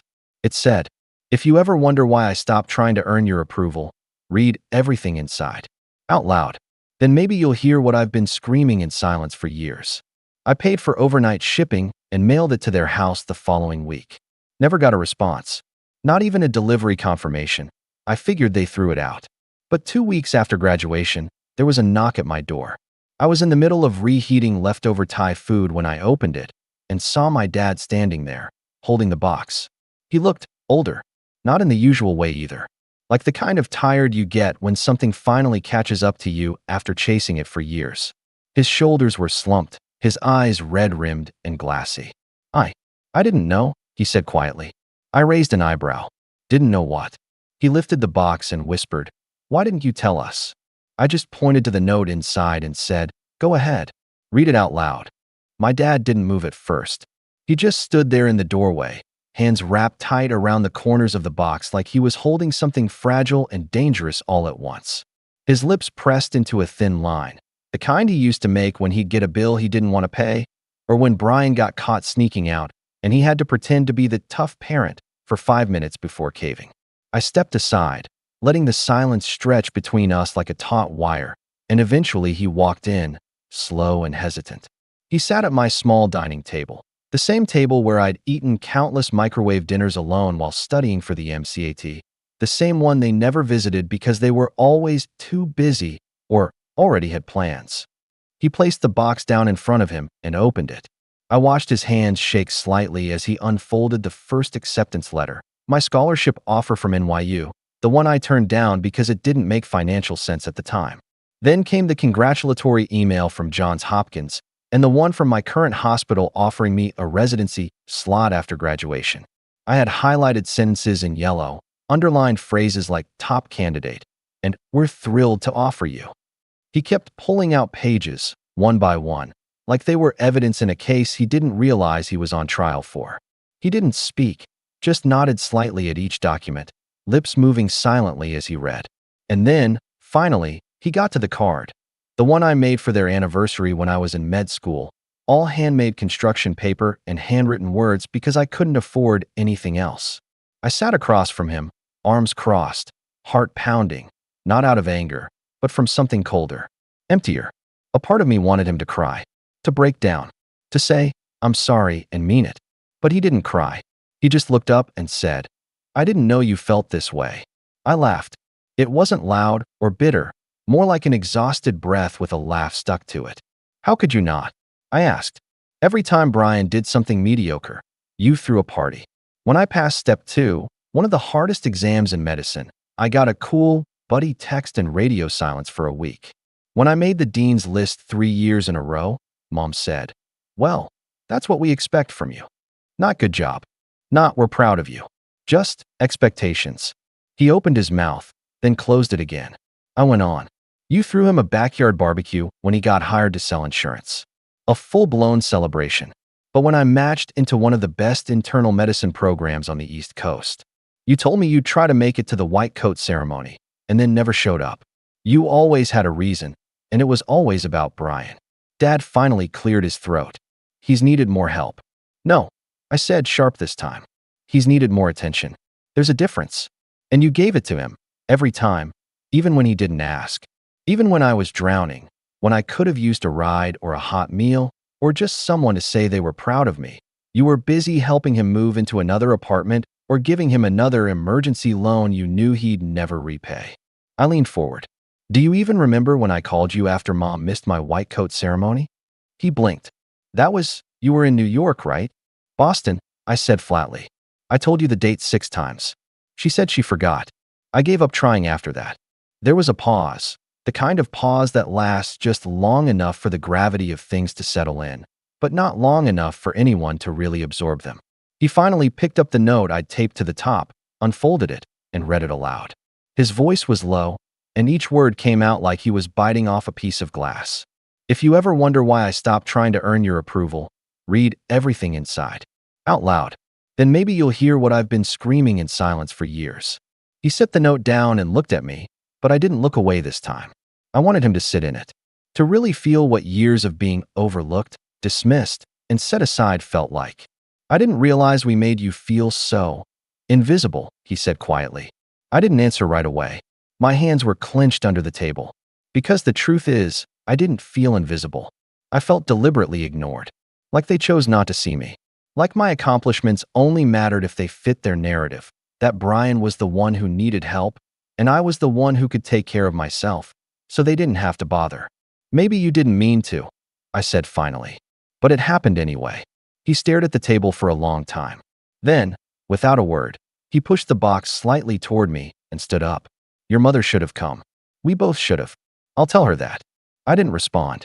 He looked like he wanted to say more, but instead, he reached into his jacket pocket and pulled out a small, square envelope. "This came last week," he said. We thought it was junk at first, but it's from the hospital. I took the envelope slowly. It was addressed to me, but my old home address was scratched out and forwarded to my apartment. Inside was a card, thick paper, embossed seal from my residency program. I opened it. Inside was a short note from my program director. Nathan, thank you for your incredible dedication and leadership. You've been selected as the incoming chief resident. We can't wait to see how far you'll go. My dad read the message over my shoulder, then just said, Chief resident? I nodded once. Yeah, and that's when he said it. Why didn't you tell us? I looked at him, the envelope still in my hands, and I said, because I wanted to see if you'd find out on your own. He nodded slowly, then took a step back toward the door. I watched him go, unsure of whether he felt ashamed, guilty, or just overwhelmed. Maybe all three. But he didn't leave. Not yet. What he did next changed everything. He didn't speak for a while.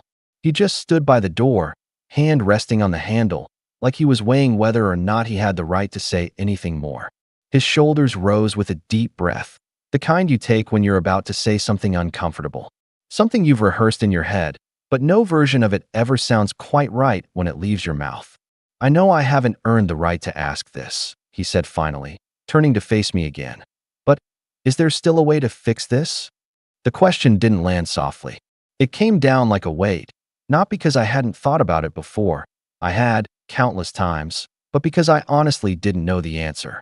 There were years of silence packed into my chest, years of missed calls and uncelebrated milestones, and all of that couldn't be undone with a box of letters and one heavy conversation. I didn't answer. Not right away. Instead, I walked over to the window and pulled back the curtain.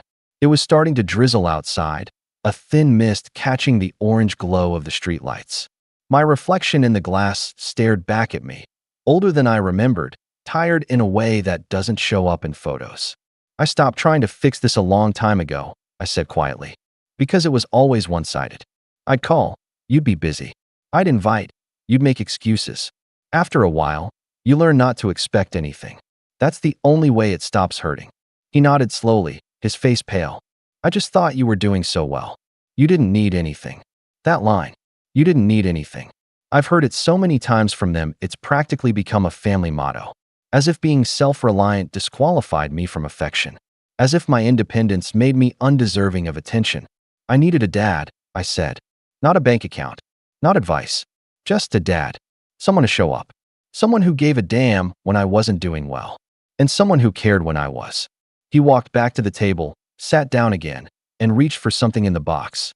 It was the hospital brochure from my interview day, creased and marked up with handwritten notes I'd made in the margins. He turned it over and read a scribble I'd written across the back. Hope they see me. Hope I belong. He set it down and looked at me. You always belonged. I don't know how I missed it. You didn't miss it, I said flatly. You ignored it. That landed harder. He winced like the words physically stung. For a moment, I almost regretted saying it so bluntly, but then I remembered the phone call on graduation day. The cruise. The laughter. My mom's voice, so breezy, so casual, like it hadn't occurred to her that this was a once-in-a-lifetime moment for me. I remembered standing alone in a crowd of hugging families, clapping hands, and knowing that the one face I was scanning the crowd for wasn't coming. Your mom, he began, and then stopped. What about her? I asked. He hesitated. She didn't think you'd want her there. That stopped me. What? He looked uncomfortable. She said you've always seemed distant, like we were just a burden to you. She thought maybe you didn't want us to come. I couldn't help but laugh, bitter and tired. She got that from me?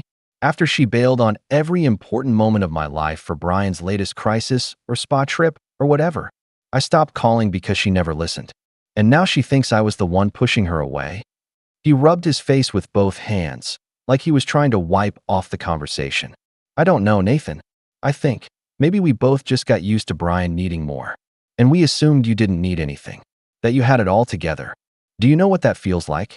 I asked, stepping back toward him. To spend your whole life being punished for being the one who has it all together? You don't get praise, you don't get support, you get expectations. And when you meet them, no one claps. And when you exceed them, they raise the bar. But if you fall, even once, you're a disappointment. He didn't answer. I could see his jaw tighten. His eyes were wet again. We sat in silence for a long moment. The rain was steady now, tapping against the window like fingers. I could hear the slow tick of the clock on the wall behind me, counting down something I didn't fully understand. Maybe patience, maybe time, maybe the last few ounces of hope I had for this relationship. Finally, he reached into his coat again, and this time, he pulled out something I didn't expect. A photo. It was old, faded and creased, but I recognized it immediately. It was from my 8th grade science fair. I was standing next to my project about antibiotic resistance, wearing an oversized button-up shirt and a shy grin. And next to me, in the photo, were both of my parents, arms around me. "I found this last week," he said softly. "I forgot we ever took it. You were so proud that day." I stared at the photo. I remembered that day too, not just because I won 2nd place, but because it was the last time they came to one of my events without Brian dragging them along. The last time it felt like I was the priority. "I want to be better," he said. "I don't know how to fix this, but I'll try, if you'll let me." Before I could respond, my phone buzzed on the table. I looked down and felt my stomach tighten. It was my mom. A text. "Dad told me everything. Please pick up if I call. We need to talk." I looked at my dad. He was watching me, waiting. For what? I wasn't sure. Forgiveness, permission, maybe a sign that it wasn't too late. But I wasn't sure yet, because what I said next would change everything. I didn't reply to the text. Not right away. I stared at it, read it again, then flipped my phone over so I wouldn't have to look at it. My dad was still watching me, patient but expectant, like a man who knew he'd already used up more than his fair share of chances and was now waiting to see if he'd be offered one more. "Do you know what the worst part of all this is?" I said after a long pause. He shook his head silently. "It's not the missed events or the excuses or even the way you always made Brian feel like the golden child," I said.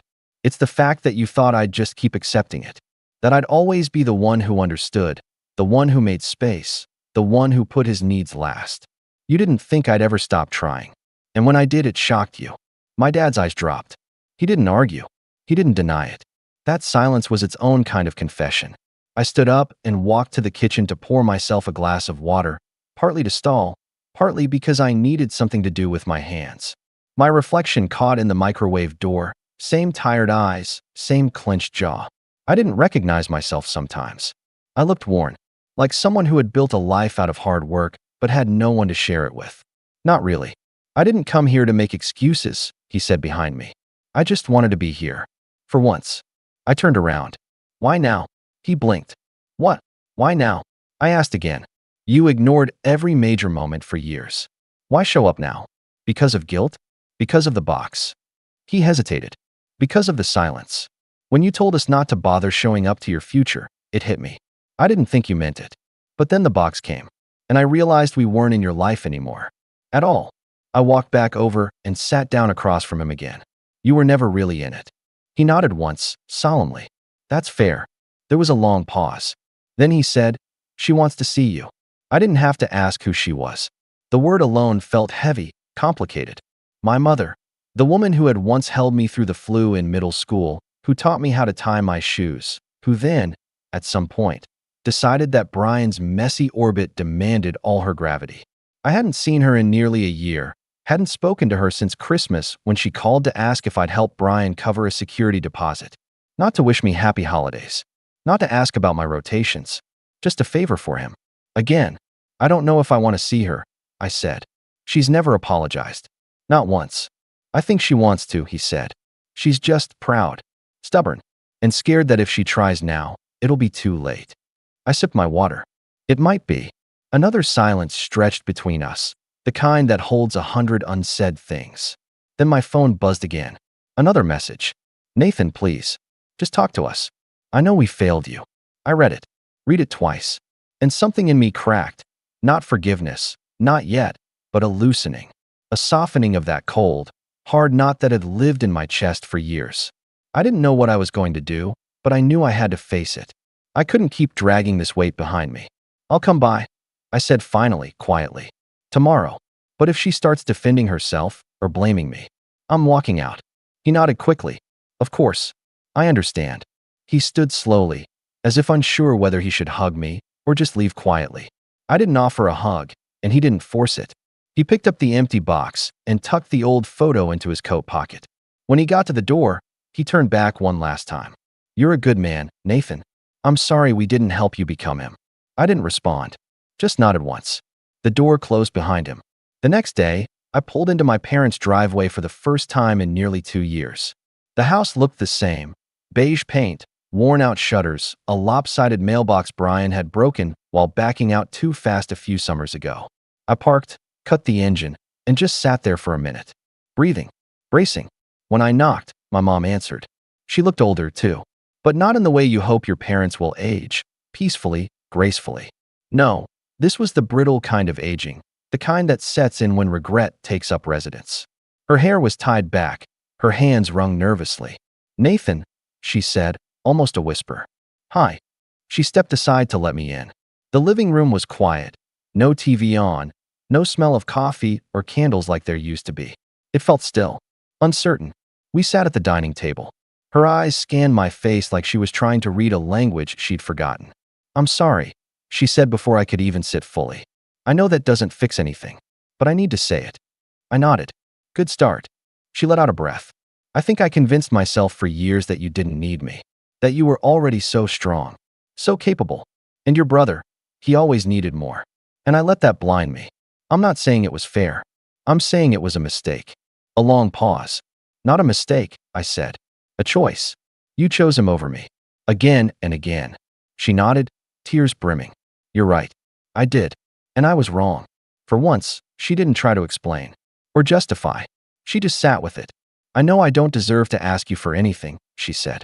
"But I hope, someday, maybe we can rebuild something. Anything." I didn't cry. I didn't yell. I didn't run. I just looked at her. This woman who had meant everything to me once, and then slowly, piece by piece, had become a stranger. "I don't know what that looks like," I said honestly. "But showing up today is something." She nodded, wiped her eyes, and tried to smile. "Do you want to stay for dinner?" I stood. "Not yet, but maybe next time." That was 3 months ago. Since then, things have been tentative. We're not a Hallmark family now, but my parents have shown up. They came to the white coat dinner I hosted for my new residence. They listened. They asked about my schedule, brought me food once when I was pulling overnight shifts. They even called, not to ask for something, but just to talk. Brian, unsurprisingly, wasn't thrilled. He called me dramatic, said I was trying to punish everyone for not worshiping my every achievement. I didn't even get mad. I just blocked his number. I don't owe him anything. Not anymore. As for me, I finally feel lighter. Not because everything is perfect, but because I stopped carrying the burden of always having to prove myself. I stopped chasing love from people who didn't offer it freely. And that's the thing about family. Sometimes, the only way to heal is to let them feel your absence. I graduated med school alone, but I started my residency with my head held high. Not because they were finally watching, but because I knew I was worth watching all along. I'm Liam, 28, and for as long as I can remember, I've been the family's emotional punching bag with a polite smile. It's funny, if you met us from the outside, you'd probably think we were the picture of suburban normalcy. Mom's a retired teacher, Dad's a real estate agent, and my older brother, Evan, is the golden boy who can do no wrong. Then there's me, the adopted one, the footnote of family gatherings. The one people always forget to include in the Christmas photo until someone awkwardly says, "Oh wait, we should get Liam in one too." I used to laugh it off. I told myself they didn't mean any harm. But that was before the dinner. The one that flipped the script. I should have known something was off when Evan texted me out of the blue. "Hey, family dinner this weekend. Everyone's coming. Don't be weird, just say yes." That last line, "don't be weird," was his signature way of reminding me I didn't quite belong. Still, I said yes. I always do. I think a small part of me still hoped that if I showed up enough times, smiled enough, contributed enough, they'd start seeing me as more than the adopted one. I didn't know this dinner would be the night they crossed a line so deep it would change everything. The restaurant Evan picked wasn't your average spot. It was one of those downtown places with marble floors, dim lighting, and waiters who make eye contact like they're silently judging your credit score. I arrived early, as usual, because showing up late felt disrespectful. The host led me to a large table in the corner, clearly reserved under Mr. Evan Carter. The name made me wince a little. Same last name, different treatment. I took a seat and waited, fidgeting with the menu prices that made my stomach tighten. I couldn't help but think, why this place? Why something so flashy? Then they arrived. Evan, his wife Claire, mom, dad, and my aunt and uncle. All smiles, laughter, the kind of energy that fills a room like a warm light. The kind that dims the moment they see me. "There's our quiet one," Evan said, pulling out his chair. "Didn't know they'd let you in here without a tie." Everyone chuckled, even Dad, who muttered something about dress codes being just suggestions. I laughed softly, because what else could I do? I wasn't there to start anything. I told myself to breathe, to let it go, to survive another night. Dinner started off okay. We made small talk about work, the weather, and the new house Evan and Claire were building. 4 bedrooms, a home office, and a pool, Evan said proudly, like a man announcing a personal achievement for mankind. Mom practically glowed with pride. "You've always been so ambitious," she said, reaching for his hand. "You remind me of your father." Her eyes didn't even flick toward me when she said it. I just smiled and nodded, sipping my water to fill the silence I wasn't meant to break. At some point, the conversation turned to family traditions. Mom mentioned old Christmases, Dad talked about his barbecue skills, and my aunt brought up how Evan used to help decorate the tree every year. Then she paused. "Oh, and Liam, didn't you come to us that one Christmas?" It was like she couldn't remember if I was part of the memory or just visiting. I just nodded again. "Yeah," I said quietly. "I was there." Evan smirked. "You mean when you broke Mom's ornament?" Everyone laughed. My face burned, but I smiled anyway. It was an old joke. I was 12. It had been an accident. But for them, it was the kind of story they loved to retell, one where I was the punchline. The food arrived, steaks, wine, plates that looked like art more than meals. The waiter poured the drinks, and for a brief moment, the room felt calm. Then Evan raised his glass. "A toast," he said, standing. Everyone lifted their glasses with that eager family look, ready to cheer, to celebrate, to be seen. "To family," Evan said, pausing for effect. "To the people who've always been there for me. The ones who share my blood." He chuckled and looked straight at me. "Except for Liam, of course. He's just the adopted one." The laughter that followed wasn't cruel in their minds. It was lighthearted. That's how they'd justify it later. But in that moment, it sliced through me. Even the waiter froze. My mom covered her mouth, giggling awkwardly. "Evan," she said, trying to sound disapproving but failing. "That's not nice." But she was smiling. They all were. I felt the air leave my lungs. I wanted to shrink, to disappear into the table. But I didn't. I just sat there, staring at my brother, the same brother who'd once told me I was lucky to even be chosen by their family. I excused myself to the bathroom, staring at my reflection in the mirror. My eyes were red, but I wasn't crying. Not really. I think it was just the shock, the realization that no matter how many years had passed, I was still an outsider to them. A convenient charity case they could joke about. I thought about leaving right then, just walking out. But something inside me stopped me. Maybe it was pride. Maybe it was the quiet, simmering anger that had been building for years. I decided to go back and sit through it. If they wanted me there, they'd have to see me, not as a ghost, but as someone who was done being the family's silent spectator. When I got back, the check had arrived. The waiter stood beside the table, holding the black leather folder. "Will that be together or separate?" he asked politely. Evan smiled and gestured toward me. "He's got it," he said, raising his glass again. "Right, Liam? Big job now. Plenty of money to treat your real family." My mom laughed like it was the most natural thing in the world. "Oh, that's sweet," she said. "He can handle it." For a second, I thought I misheard. My brain couldn't process what was happening. The waiter handed me the bill, and I glanced at the total. $3,270. My hands went cold. My first instinct was to protest, to tell them I didn't agree to this, that I hadn't even ordered half the wine they drank. But then I saw Evan's smirk. That smug, knowing smirk that said he'd already won. That if I said no, they'd turn it into another joke about how I was cheap or ungrateful. The same script, different night. But this time, I didn't smile. I didn't laugh. I looked at the bill, then at my brother, then at the waiter. And I slid it back toward him. "Try my brother's card," I said calmly. He booked the table under his name. The color drained from Evan's face. "Liam," he said slowly, his tone suddenly sharp. "That's not funny." The waiter looked uncertain, glancing between us. "Sir," he said to Evan, The reservation was under your name, correct? Evan hesitated, then nodded. The room grew quiet. Even my mom's smile faltered. It was just a joke, Evan said quickly. We were joking. The waiter looked confused, unsure whether to step back or press the issue. Before anyone could say another word, the restaurant manager, a tall man in a black suit, appeared from across the room, clearly sensing tension.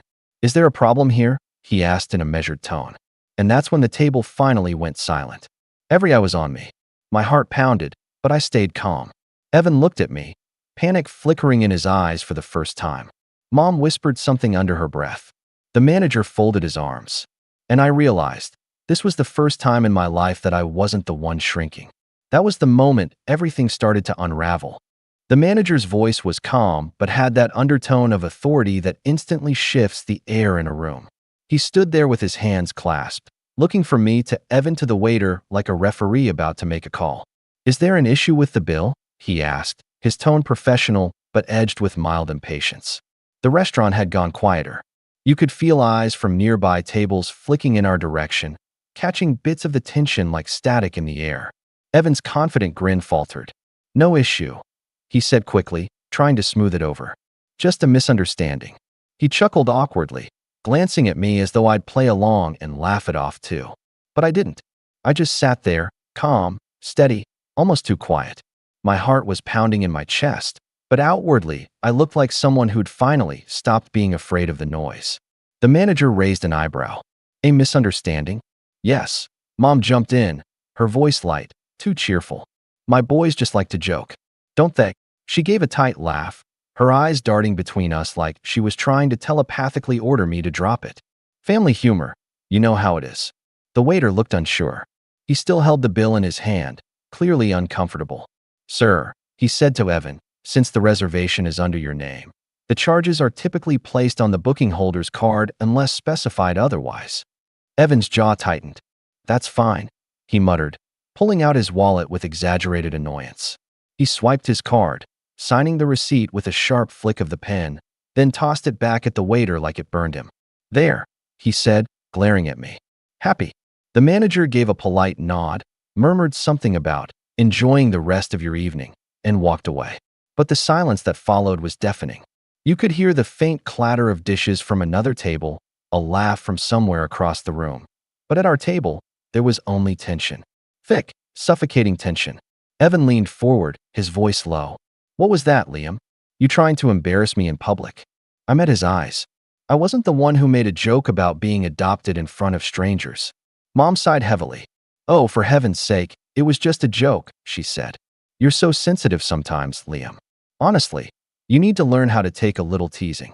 A little teasing? I repeated quietly. You all laughed. Dad finally spoke, his voice that deep, no-nonsense tone he used when he wanted to end a discussion. Enough. It was inappropriate. Yes, but dragging it out makes it worse. Let's not make a scene. Evan smirked, leaning back in his chair. Yeah, Liam. Don't make a scene. Something inside me twisted. For years, I'd taken that same tone. The patronizing calm, the unspoken, be grateful we even invited you. I'd taken it because it was easier than fighting back. But this time, I didn't let it go. I just nodded slowly, grabbed my coat, and said, You're right. No scene. I stood up, dropped a 20 on the table for the tip, and walked out. Outside, the air was cold and sharp. My breath came out in white puffs as I stood there for a moment, trying to process everything. The neon lights from the restaurant flickered on the wet pavement, and for the first time in a long time, I felt detached. Like I'd stepped out of a role I'd been playing for years. My phone buzzed before I'd even made it to my car. It was Mom. I stared at the screen for a second before answering. Liam, what was that about? She said, her tone sharp now, the fake warmth gone. What about? I asked. Don't play dumb, she snapped. Evan was just trying to include you, and you made a big scene. You humiliated your brother in front of everyone. I let out a bitter laugh. He humiliated me, Mom. In front of the whole restaurant. But sure, let's protect Evan's feelings. She paused. I could hear her sigh, the kind she used when she was tired of me not falling in line. You've always taken things too personally. You should have let it go. Evan didn't mean it. He's just joking when he says things like that. I didn't respond. Because what was there to say? I'd been hearing the same thing my entire life. Evan didn't mean it. Evan was just teasing. Evan was under pressure. And I was always the one expected to understand. That night, I sat in my car for nearly half an hour before starting it. I watched families walking past, laughing, talking, taking photos together. It hit me how foreign that felt. Being part of something genuine, something where everyone was seen. In my family, love was a performance, and I was the understudy. Over the next few days, the family group chat buzzed nonstop. Evan sent a message first. Hope everyone enjoyed dinner, except Liam, apparently. He added a laughing emoji. My aunt responded with boys will be boys, and Mom chimed in with let's move on, please. Nobody asked if I was okay. Nobody mentioned the toast. A week later, Mom called me again. We're doing a family barbecue next weekend, she said. At Evan's place. You're coming, right? I hesitated. I don't know, Mom. Her tone softened immediately, like she was switching masks. Liam, please. Don't make this into something bigger than it is. You know how much it means to your father to have everyone together. I almost said no. But then I thought about the way Evan looked when the manager approached, the way his confidence cracked for just a second. There was something satisfying about that. And maybe, just maybe, I wanted to see how far they'd go if I kept showing up. So I said, sure, I'll come. When I showed up to the barbecue, the tension was immediate. Evan was by the grill, flipping burgers with the swagger of a man hosting a political fundraiser. Claire hovered nearby, passing out drinks like she was co-hosting a talk show. Mom and Dad were setting up lawn chairs, and the rest of the relatives were scattered across the yard. The moment Evan saw me, he raised his beer can in mock cheer. Look who decided to show up, he said loudly enough for everyone to hear. Don't worry, folks, Liam's not paying for this one. The laughter that followed wasn't as loud as before. A few people exchanged awkward looks. Maybe word of the restaurant scene had gotten around. But Mom still laughed. Of course she did. Oh, stop it, she said, swatting Evan's arm. You boys and your jokes. I smiled tightly. Yeah, jokes. Evan grinned. Come on, lighten up. You've been brooding ever since dinner. Can't you take a joke, little brother? Little brother. I hated when he called me that. Not because of the little, I was actually taller than him, but because of the way he said it, like he was reminding everyone I was the lesser one. Throughout the afternoon, he kept finding new ways to needle me. Liam, grab me a beer. Liam, you're sitting in Dad's chair. Liam, maybe you should stick to soda. Don't want to rack up another big bill, huh? Every time, I smiled and complied. Outwardly calm. Inwardly, I was cataloging every comment, every smirk. Claire wasn't much better. She leaned in at one point while we were getting food and said in that faux sweet tone she used when gossiping, Evan told me you've always been a bit sensitive about the adoption thing. You shouldn't be, though. It's kind of special, don't you think? Like, you were chosen. Yeah, I said, staring at her. Chosen by who exactly? She blinked, thrown off. By your parents, of course. I smiled faintly. Right. They remind me of that every time Evan messes up. Her face went blank for a moment. Then she laughed awkwardly and walked away. The rest of the afternoon dragged on, a series of small humiliations wrapped in polite laughter. Every conversation was a reminder that I was the outsider. When the family photo time came, I stood to the side, waiting. They lined up, smiling, arms around each other. Come on, Liam. Mom called. You can stand at the end. At the end. Always at the end. I stepped into the frame, forcing a grin, and the camera flashed. But when I saw the photo later on Mom's Facebook page, I realized she'd cropped me out. The caption read, "My beautiful family." That night, I didn't sleep. I scrolled through old photos, messages, memories, trying to figure out when exactly I'd stopped being part of the family and started being a placeholder. Maybe it was never real to begin with. Maybe I was just convenient, until I wasn't. Over the next few days, things got worse. Evan started telling relatives that I'd gone weird, that I was holding a grudge over nothing. Mom backed him up, saying I'd been distant lately. They painted me as ungrateful, bitter, the family's black sheep. The more I stayed silent, the easier it was for them to rewrite the story. But silence had its uses. It let people get comfortable. It made them underestimate you. A few nights later, I got a call from Dad. His tone was gruff, businesslike. Your brother's planning a big anniversary dinner next month. He wants to invite you. You're going. Does he want to invite me? I asked. Or did you make him? Dad sighed. Don't start. This family's been through enough tension. You'll go, You'll be polite, and you'll keep the peace." "Sure," I said. "I'll keep the peace." But what I didn't tell him was that something inside me had shifted. For years, I'd played the quiet, understanding son, the forgiving one, the one who laughed off the jokes and took the blame. But now, something colder had taken root. When I hung up, I opened my laptop and started making notes. Because if my brother wanted to play games in public, I was finally ready to play too. And this time, I wasn't going to be the punchline. The anniversary dinner was scheduled for a Friday night at an upscale country club, one of those old money establishments where the waiters wear white gloves and the carpet looks like it hasn't been replaced since the 1970s. The kind of place where Evan loved to show off. It was to celebrate 5 years of marriage between him and Claire, and according to Mom, everyone was invited. By everyone, she meant the entire extended family, cousins, uncles, aunts, even a few of Claire's friends from her yoga circle who always looked at me like I'd wandered in from the wrong movie. For 2 weeks leading up to it, I told myself I wasn't going. I told myself I was done letting them pull me back into their orbit. But there was this gnawing feeling in my chest, like walking away would give them exactly what they wanted. They thrived on the idea that I was the bitter outsider. If I didn't show up, I'd be feeding the narrative they'd built around me.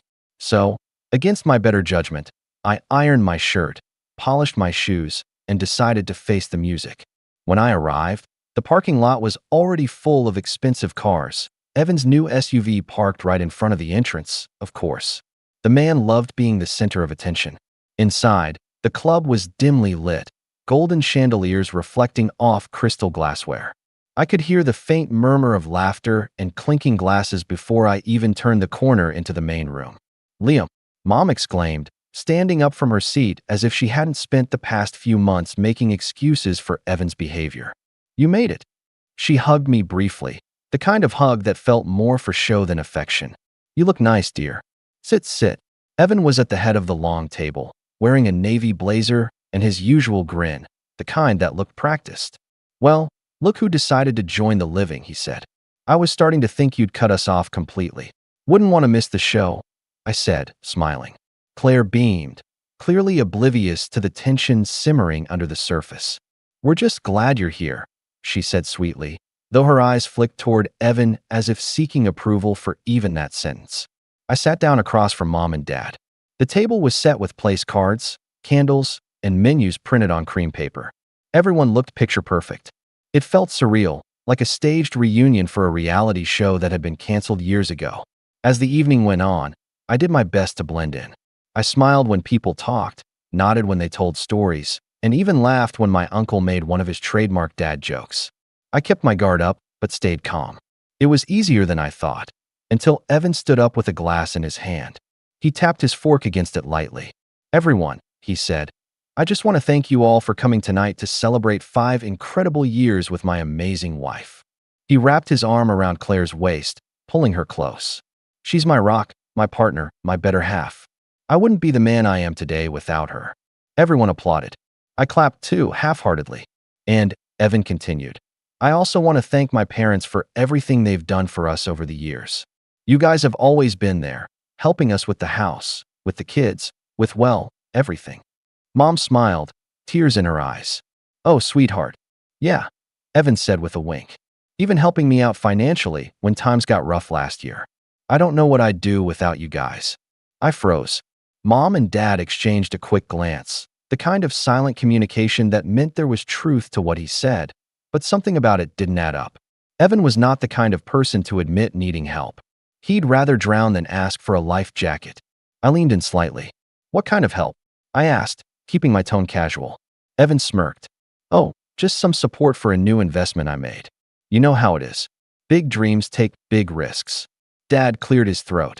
"It's not something we need to discuss tonight," he said, his voice firm. Evan raised an eyebrow. "Why not? Everyone should know how much you've done for me." Mom and Dad were generous enough to give me part of their savings so I could put a down payment on a new property. Kind of amazing, right? The table murmured in approval. Mom smiled tightly, her hand twitching near her wine glass. "It was a family decision," she said softly. "Wait," I said. "A family decision?" Evan looked at me, amused. "Yeah, Mom and Dad said it was the right thing to do. I mean, it's not like anyone else in the family needed it." The words hung in the air like smoke. I felt my stomach drop. Mom sighed. Liam, she said quietly, we didn't think you'd mind. Evan's been working so hard to provide for his family, and I cut her off. You gave him money from your savings? How much? Dad's jaw clenched. Liam, this isn't the time. No, I said, my voice steady. If we're making toasts about it, I think it's exactly the time. Evan laughed, raising his hands in mock surrender. Relax, man. It's not a big deal. Not a big deal. I repeated. You took money from our parents' retirement fund? Mom flinched. It wasn't that much. How much, Mom? She hesitated. Just 40,000. The room went silent. Someone coughed. Claire shifted uncomfortably, her smile fading. I stared at her, then at Evan. You took $40,000. And you didn't think to tell me? Dad frowned. Liam, you're not in a position to question what we do with our money. You've always been independent. You've made your own way. Evan needed help, and we were able to give it. I felt something inside me snap. You're right, I said quietly. I've been independent because I had to be. Because no one ever offered me help. Mom's voice trembled. Don't turn this into a competition, please. You've always had everything you needed. Everything I needed? I repeated, trying not to laugh. Do you mean the beat-up car I had to fix myself because you said you couldn't justify buying me one?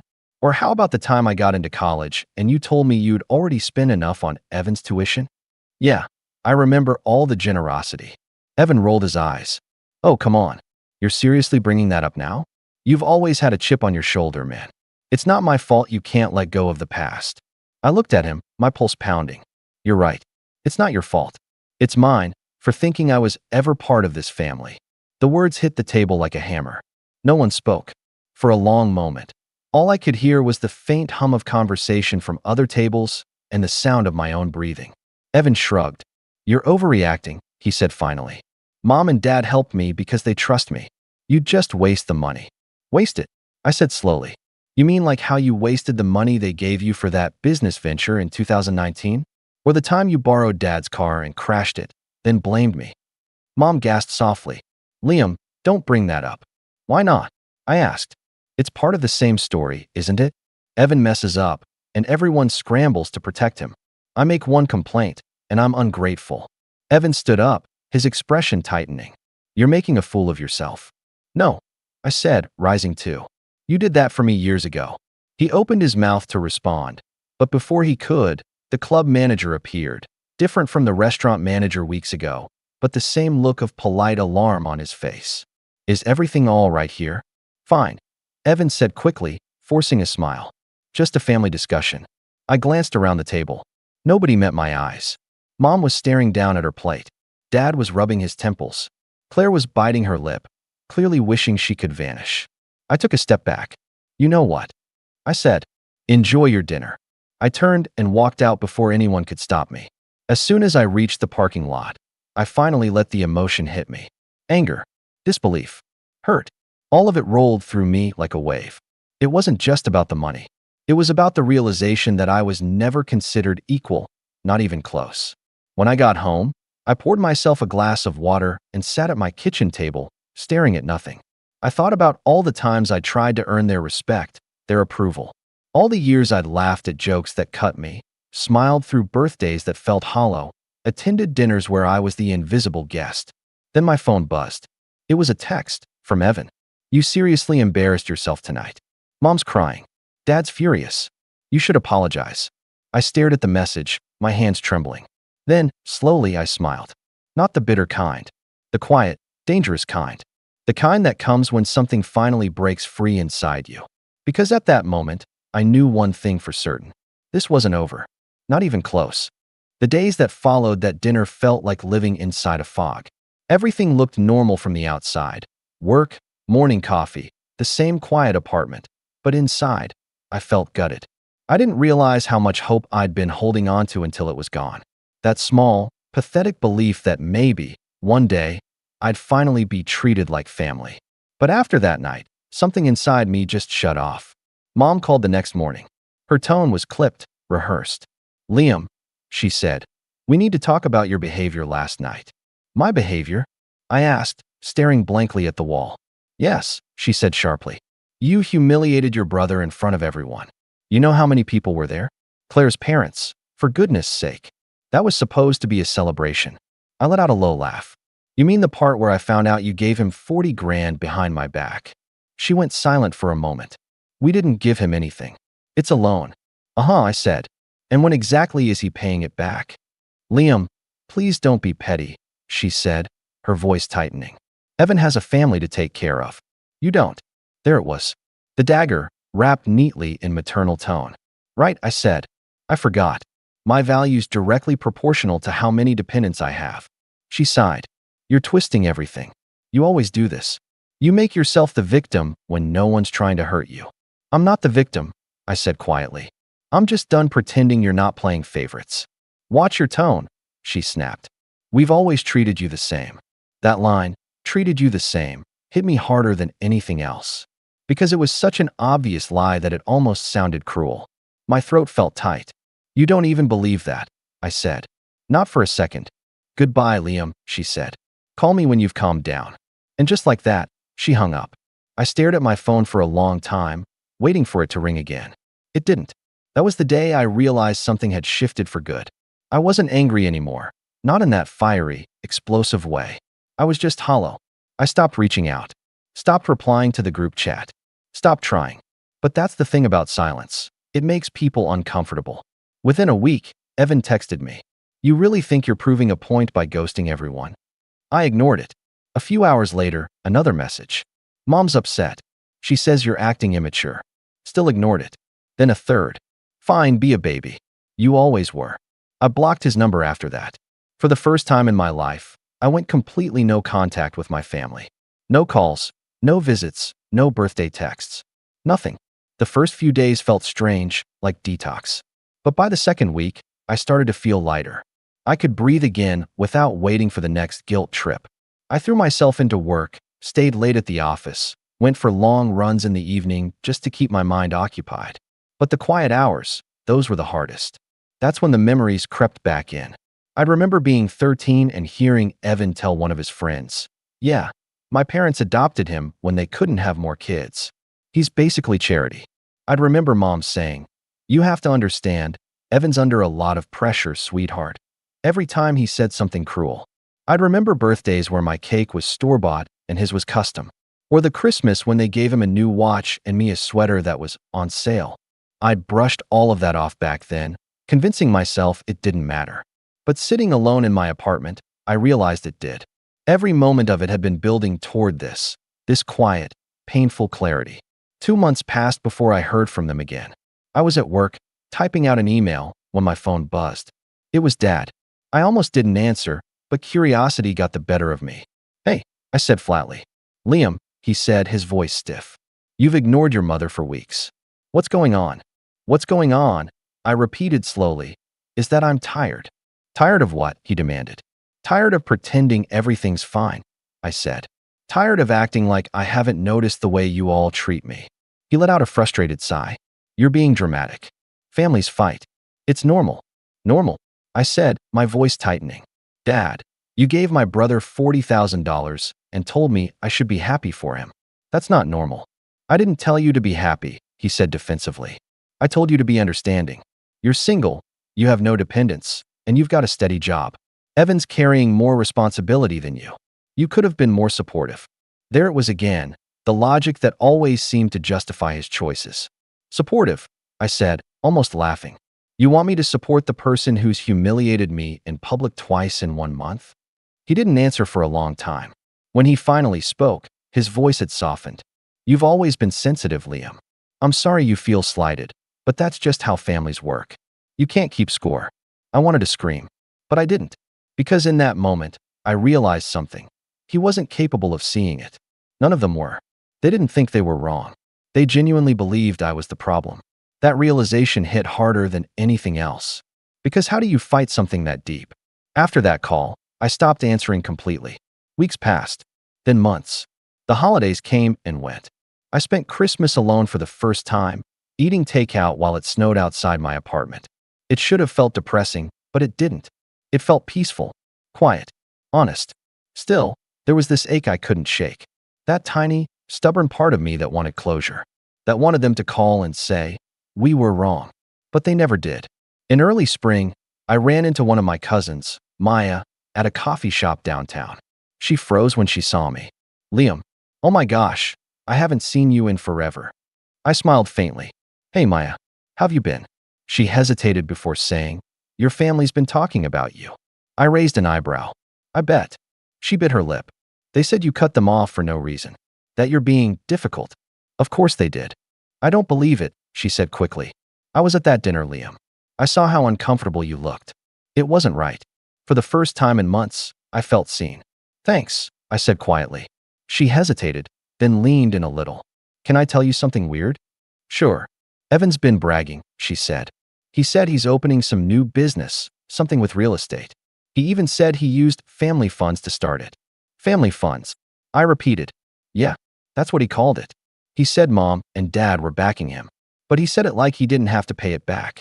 Like it was his by default. I felt my jaw tighten. Interesting. Maya frowned. He's also been saying you're jealous. That you've always been resentful because you're adopted. There it was again, the old narrative. The same tired story he'd been telling since we were kids. I forced a small smile. Thanks for telling me, Maya. She looked worried. What are you going to do? I finished my coffee before answering. Honestly, nothing. And I meant it, at least in that moment. I was tired of fighting a battle that was always rigged. Tired of trying to prove I wasn't the villain in someone else's story. So I went home, turned off my phone, and sat in silence for a long time. But silence has a strange way of breeding ideas. In the quiet, I started thinking, not about revenge exactly, but about patterns. About the way Evan used people, manipulated situations, always landed on his feet because everyone else picked up the pieces. And I realized people like that only get away with it because no one ever holds them accountable. What if, I thought, someone finally did? That night, I opened my laptop. Not to type an angry email or post on social media. Just research. Small things at first. Real estate filings, business registrations, property transfers. The kind of information that's publicly available if you know where to look. And there it was, Evan's name, tied to a business he'd registered 3 months ago. The same timeline as the family loan. It wasn't much, but it was enough to tell me something. He wasn't struggling. He was expanding, using my parents' money to build something in his name alone. I stared at the screen for a long time, a quiet, almost eerie calm settling over me. I wasn't sure what I was going to do yet, but I knew one thing for certain. If Evan thought I'd disappear quietly this time, he was about to learn how wrong he was. The strange thing about hitting rock bottom is that it stops feeling like a place and starts feeling like freedom. There's a kind of peace in realizing you have nothing left to lose, no more approval to chase, no false smiles to maintain, no phone calls you're obligated to return. After years of trying to belong to people who only saw me as a convenient afterthought, I finally felt weightless. The weeks that followed were quiet but productive. I threw myself into work, really into it this time. I'd been working as a systems analyst for a logistics company, and I'd always been the guy who did everything right but never got noticed. The dependable one who picked up slack, never complained, and never asked for more. But something had shifted in me. I stopped playing small. I started taking initiative on projects, proposing new optimization systems, presenting in meetings instead of fading into the background. And for once, people noticed. By summer, I was promoted twice. Suddenly, I wasn't just the quiet guy in the corner. I was leading a small team. My salary jumped, and with it came something new. Confidence. Not the loud, arrogant kind Evan always wore like cologne, but the quiet kind that came from knowing you built something yourself, brick by brick, without anyone's handouts. Outside of work, I started rebuilding too. I joined a gym, more out of restlessness than vanity, and found myself enjoying the routine, the rhythm of lifting, the focus it demanded. It became therapy. I started sleeping better, eating better, even picking up photography again, something I'd abandoned years ago when life had felt too heavy for hobbies. Every so often, though, I'd catch myself wondering about them. My family. Whether they ever thought about me. Whether they'd ever realize how deeply they'd fractured things. But every time that thought surfaced, I'd remind myself, they had their version of the story, and I had mine. And mine didn't include being their scapegoat anymore. Still, the universe has a twisted sense of humor. One morning in late July, as I was finishing up a quarterly report at work, an email pinged into my inbox. Subject line, Business inquiry, Carter Holdings. I froze. Carter Holdings. Evan's new company. The message was from an unfamiliar email, but the name attached to the signature, Claire Carter, made my stomach tighten. Hi, Liam. Hope you're doing well. Evan mentioned that your company works with logistics systems, and we're currently exploring new vendors for our real estate expansion. I know things have been a bit tense, but I told him we should reach out to you professionally. If you're open to it, we'd love to schedule a consultation to discuss a potential partnership. Claire. I stared at the email for a long time, torn between disbelief and something darker, amusement. After all the humiliation, after the jokes, after the money they siphoned from our parents, he was now indirectly asking me for help. I took a deep breath, leaned back in my chair, and laughed quietly to myself. The irony was delicious. I didn't respond right away. I waited a few days, long enough to let the anticipation stew on their end. When I finally replied, my tone was perfectly professional. Hi, Claire. Thanks for reaching out. Happy to discuss possibilities. I'm currently managing several accounts, but I can fit in a consultation next week. Please have Evan send over your business documentation and current logistics structure beforehand so I can review. Best. Liam. No emotion. No personal touch. Just business. The next day, a thick folder arrived in my inbox. Financial reports, supplier lists, the works. I opened it out of curiosity, expecting to skim through, but what I found stopped me cold. Buried in the spreadsheets were transactions that didn't add up. Large, recurring withdrawals labeled as consulting fees, all routed to a private account under Evan's name. The amounts were too consistent, too deliberate to be accidental. It looked like he was moving company funds into his personal account. Classic financial skimming. It didn't take long to confirm it. A quick public search showed that Carter Holdings had already missed a few payments to contractors, and there were online complaints about delayed invoices. Evan's company wasn't thriving. It was crumbling, and fast. And now he needed me. For the first time in years, I wasn't the one on the defensive. I had the leverage. I didn't even need to use it. Just knowing I had it was enough to shift the power dynamic completely. I met with Claire and Evan the following week at a downtown cafe. The moment I walked in, I could feel the tension. Evan looked uncomfortable in a way I'd never seen before. Stiff posture, fake smile, eyes darting around the room like he was afraid someone would overhear. Liam, he said, forcing a grin. Man, it's been a while. You look good. Thanks, I said evenly. You too. Claire jumped in quickly. We're so glad you could meet. Evan's been raving about how much your company has grown. I turned to her, smiling politely. That's nice of him. I didn't realize he followed my career. Evan cleared his throat.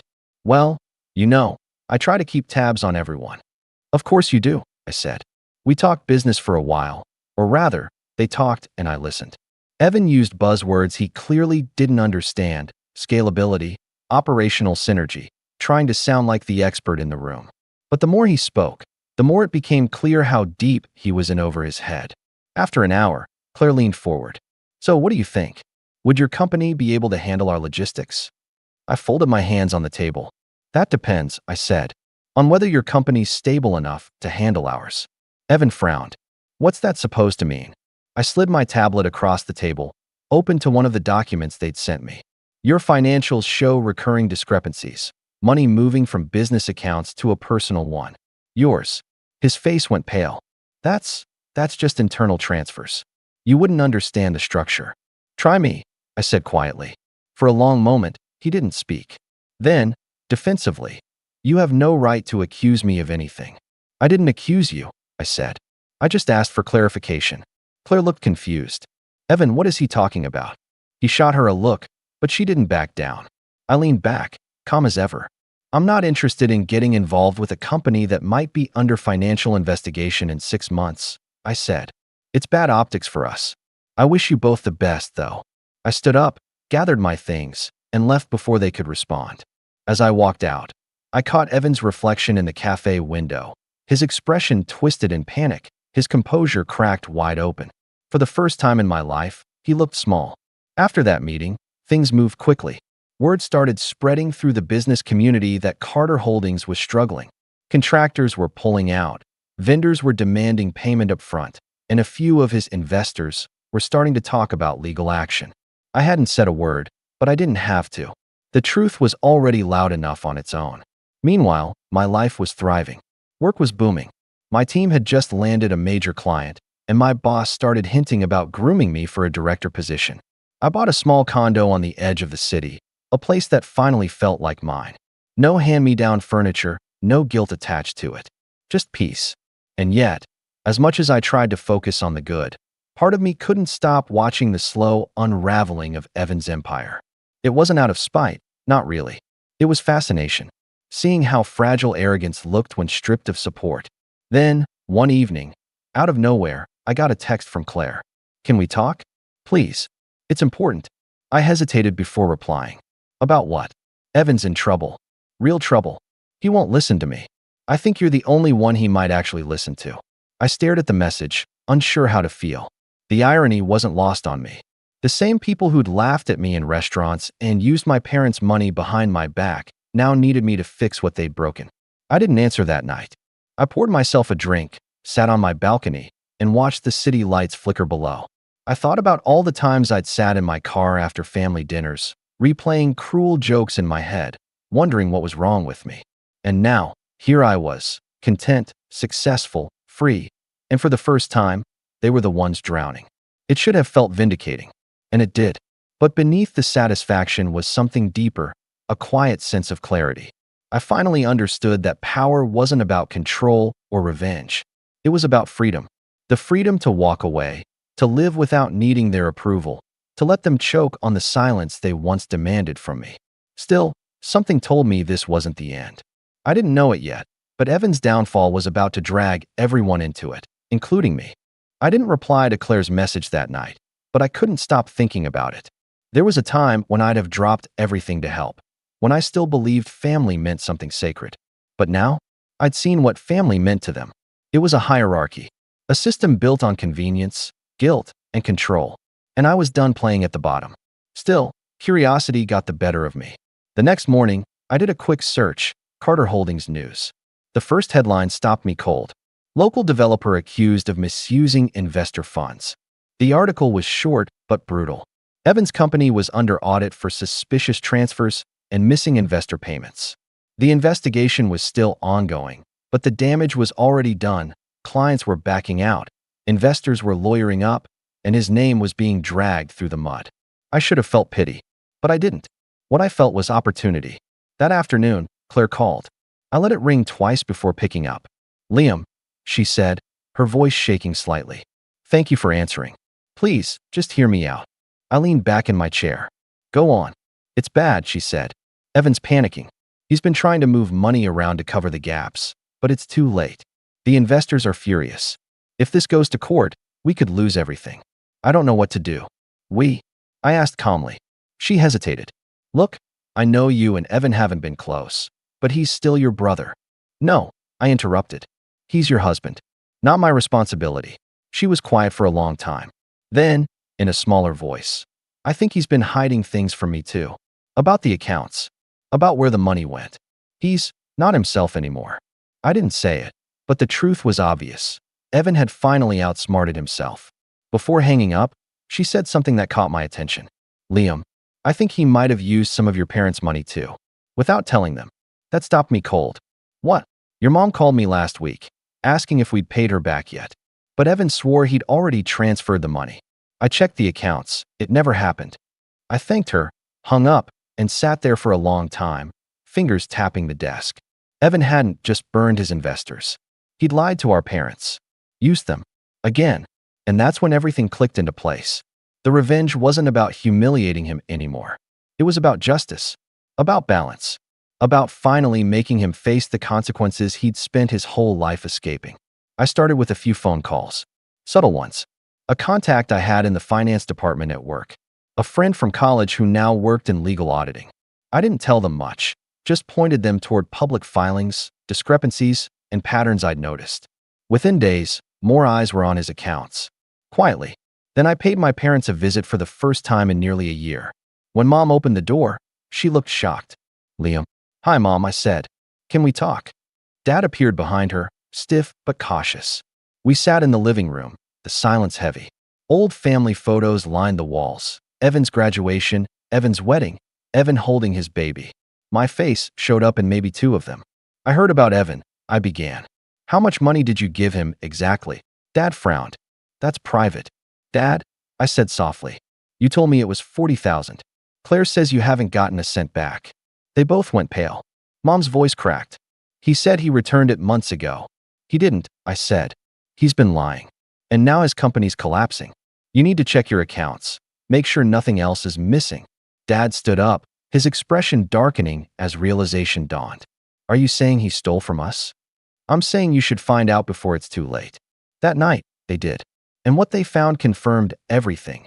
Evan had been moving small amounts from their joint account into his business account for months. Not enough to raise flags individually, but together? Tens of thousands. Mom called me in tears. We trusted him, she whispered. I didn't gloat. I didn't say I told you so. I just said, I know. Because the truth was, I'd been that naive once too. But I wasn't anymore. The next step wasn't emotional, it was strategic. Over the following week, I started sending anonymous tips. One to the investor's lawyer, one to the journalist covering the story, one to a local business bureau. Each contained a few simple words and a copy of the transfer documents I'd found online. Nothing illegal, everything public.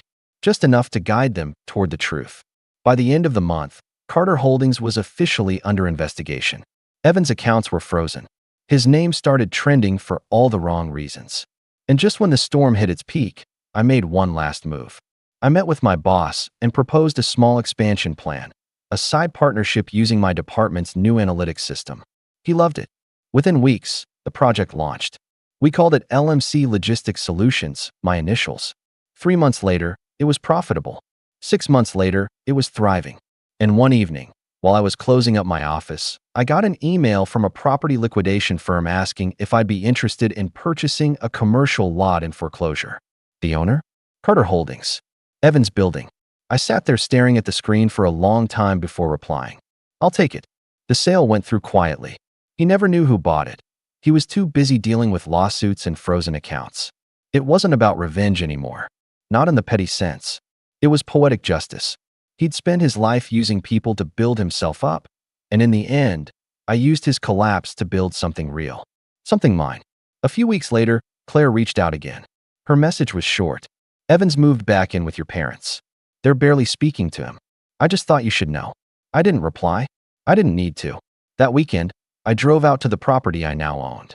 It was an empty office lot, quiet and sunlit. I stood there for a long while, hands in my pockets, looking out over the city. All those years I'd spent feeling small, lesser, like I didn't belong, and now, without even raising my voice, I'd reclaimed my power. No confrontation, no shouting, just calm precision. As I turned to leave, my phone buzzed one last time. It was Evan, a message I hadn't seen in years. I know it was you. I smiled. I know. When Evan texted me that last message, I know it was you. I remember sitting on my couch, staring at those 4 words until the screen dimmed. I didn't respond again. There was nothing left to say. The truth was already doing the talking for me. Over the following months, I started hearing about the fallout through quiet channels, small, inevitable ripples that turned into waves. At first, it was just murmurs in local business forums. Carter Holdings folds under fraud allegations. Then a brief headline in the regional paper.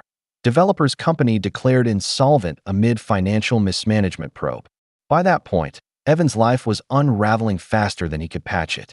The investors he'd duped filed civil suits. The bank seized 2 of his properties, and his name became a whispered warning in business circles. Don't work with that guy. He's radioactive. I hadn't needed to lift another finger. I'd simply let the truth breathe. But the part that surprised me most was what happened inside the family. For years, Mom and Dad had clung to their narrative. Evan as the golden child, me as the sensitive one. But money has a way of stripping illusions. When the bank statements came out, when they realized their retirement savings had vanished into Evan's ventures, it broke something between them that no amount of denial could repair. Mom called me one evening in early winter. Her voice sounded smaller than I'd ever heard it. Liam, she said softly, we need to talk. I hesitated, then agreed to meet her and Dad at a small cafe near their house.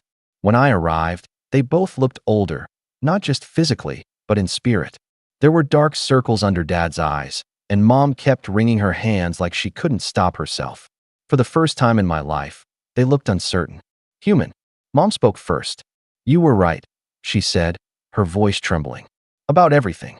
Evan, he took almost all of it. He said he'd double it with his property investments. We believed him. I nodded quietly. I know.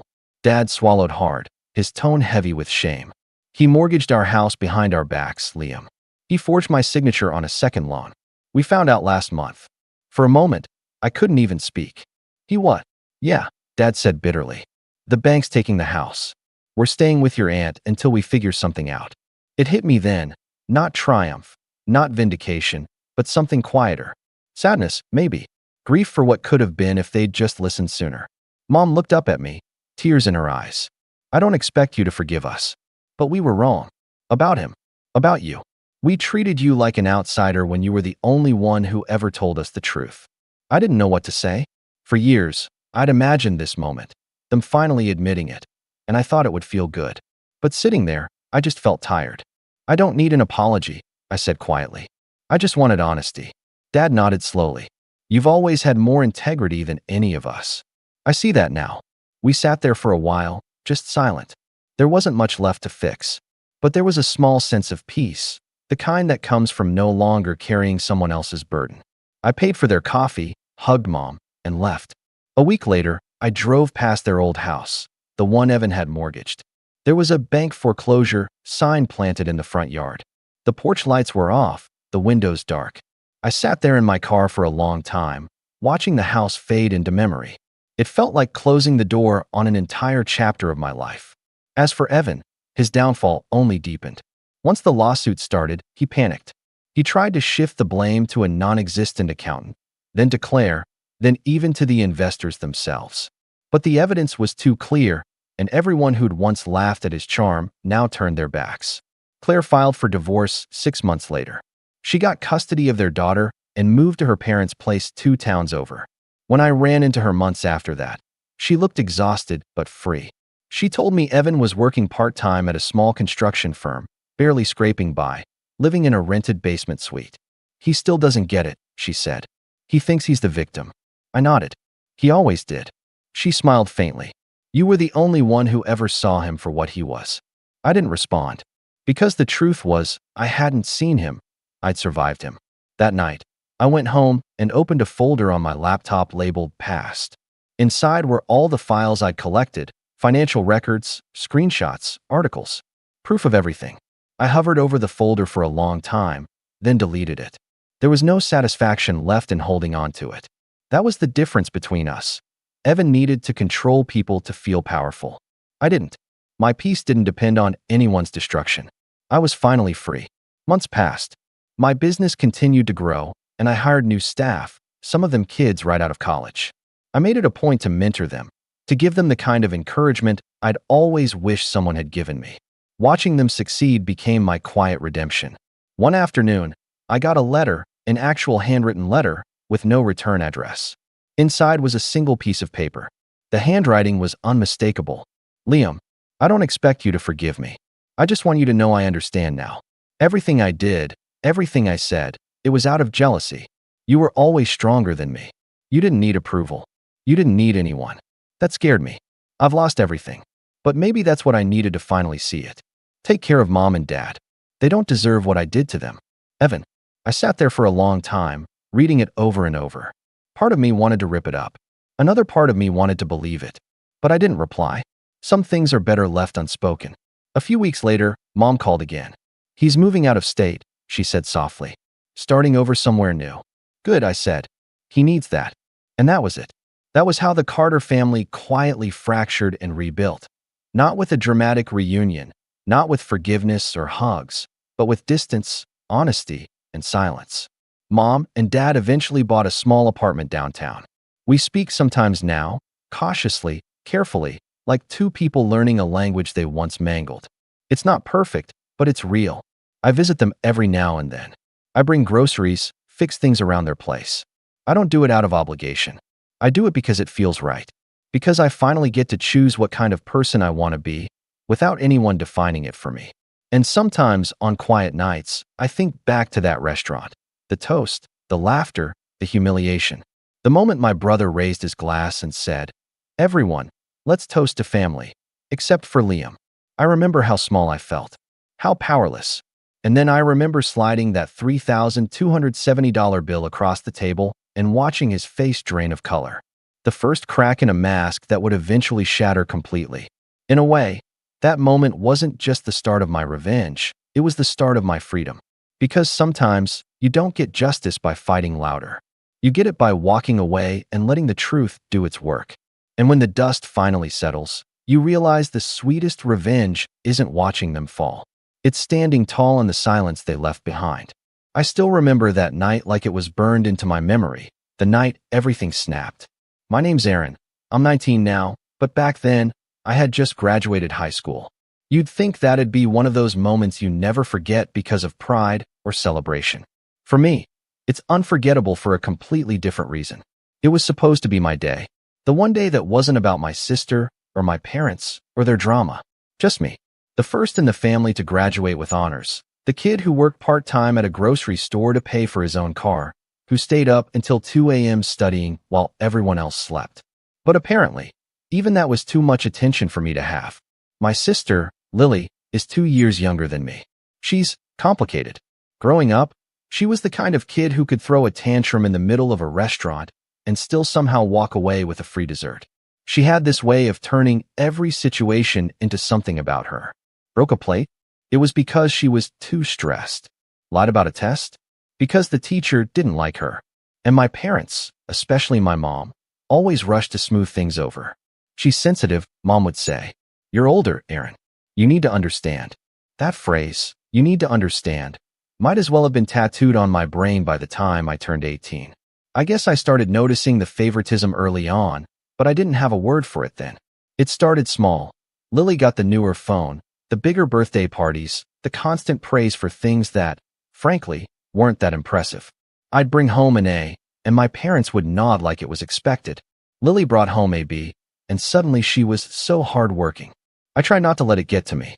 I told myself I'd make my own way, that someday I'd have something no one could take credit for. That someday, they'd have to see me. Graduation day was supposed to be that moment.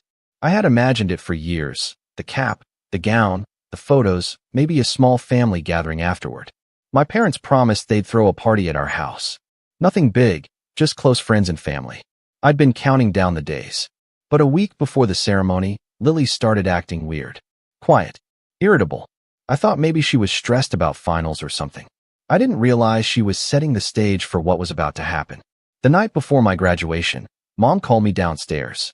I was in my room going over my speech for the ceremony. I'd been chosen to give a short speech because of my GPA.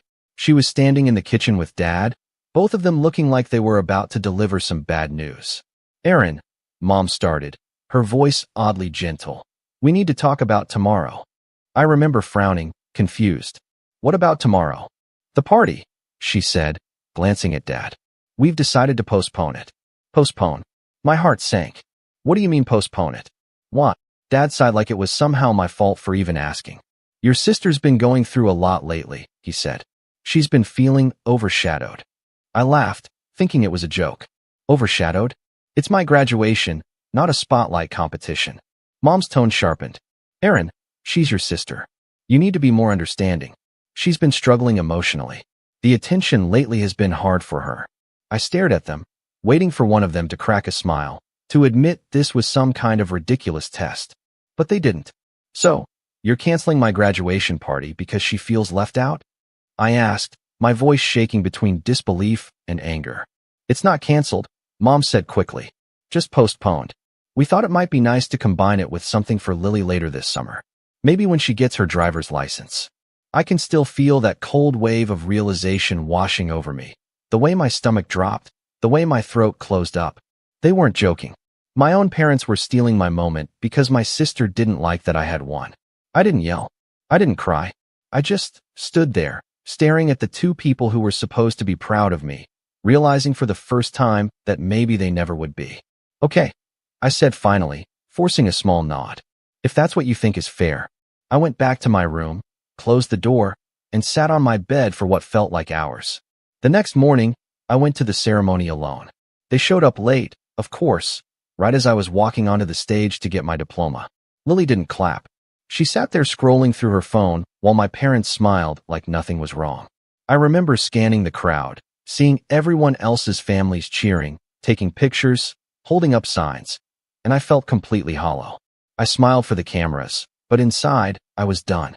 That night, when I came home, the decorations were gone. The ones I had put up myself, streamers, a little congrats grad banner, had been taken down. In their place, there was nothing. Just the faint smell of dinner from earlier and the sound of Lily laughing in the living room. I don't even know what triggered it exactly. Maybe it was that laugh, or maybe it was the quiet realization that this house would never feel like home again. But I went to my room, opened my closet, and started packing. A backpack, a duffel bag, a few clothes, my laptop, and my diploma. That was it. No grand plan, no dramatic goodbye. Just me walking out the front door while my parents watched TV, completely oblivious. I ended up staying on a friend's couch that first week.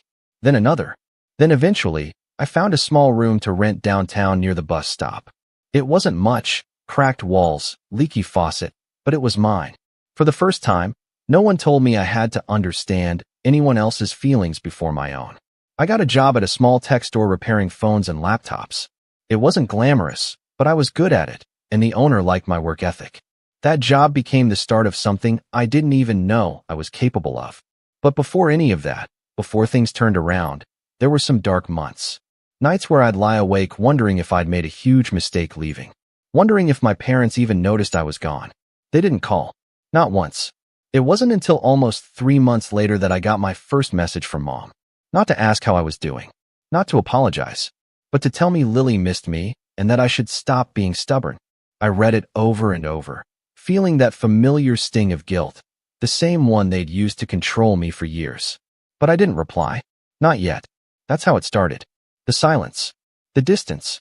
The slow unraveling of everything I thought family meant. But what I didn't know at the time was that distance would become my greatest weapon. That the same silence they created would be the one that exposed every lie they ever told. And that exposure? It began with one simple message from Lily, a year later. That would change everything. The message from Lily came out of nowhere. It was almost exactly a year after I'd left home.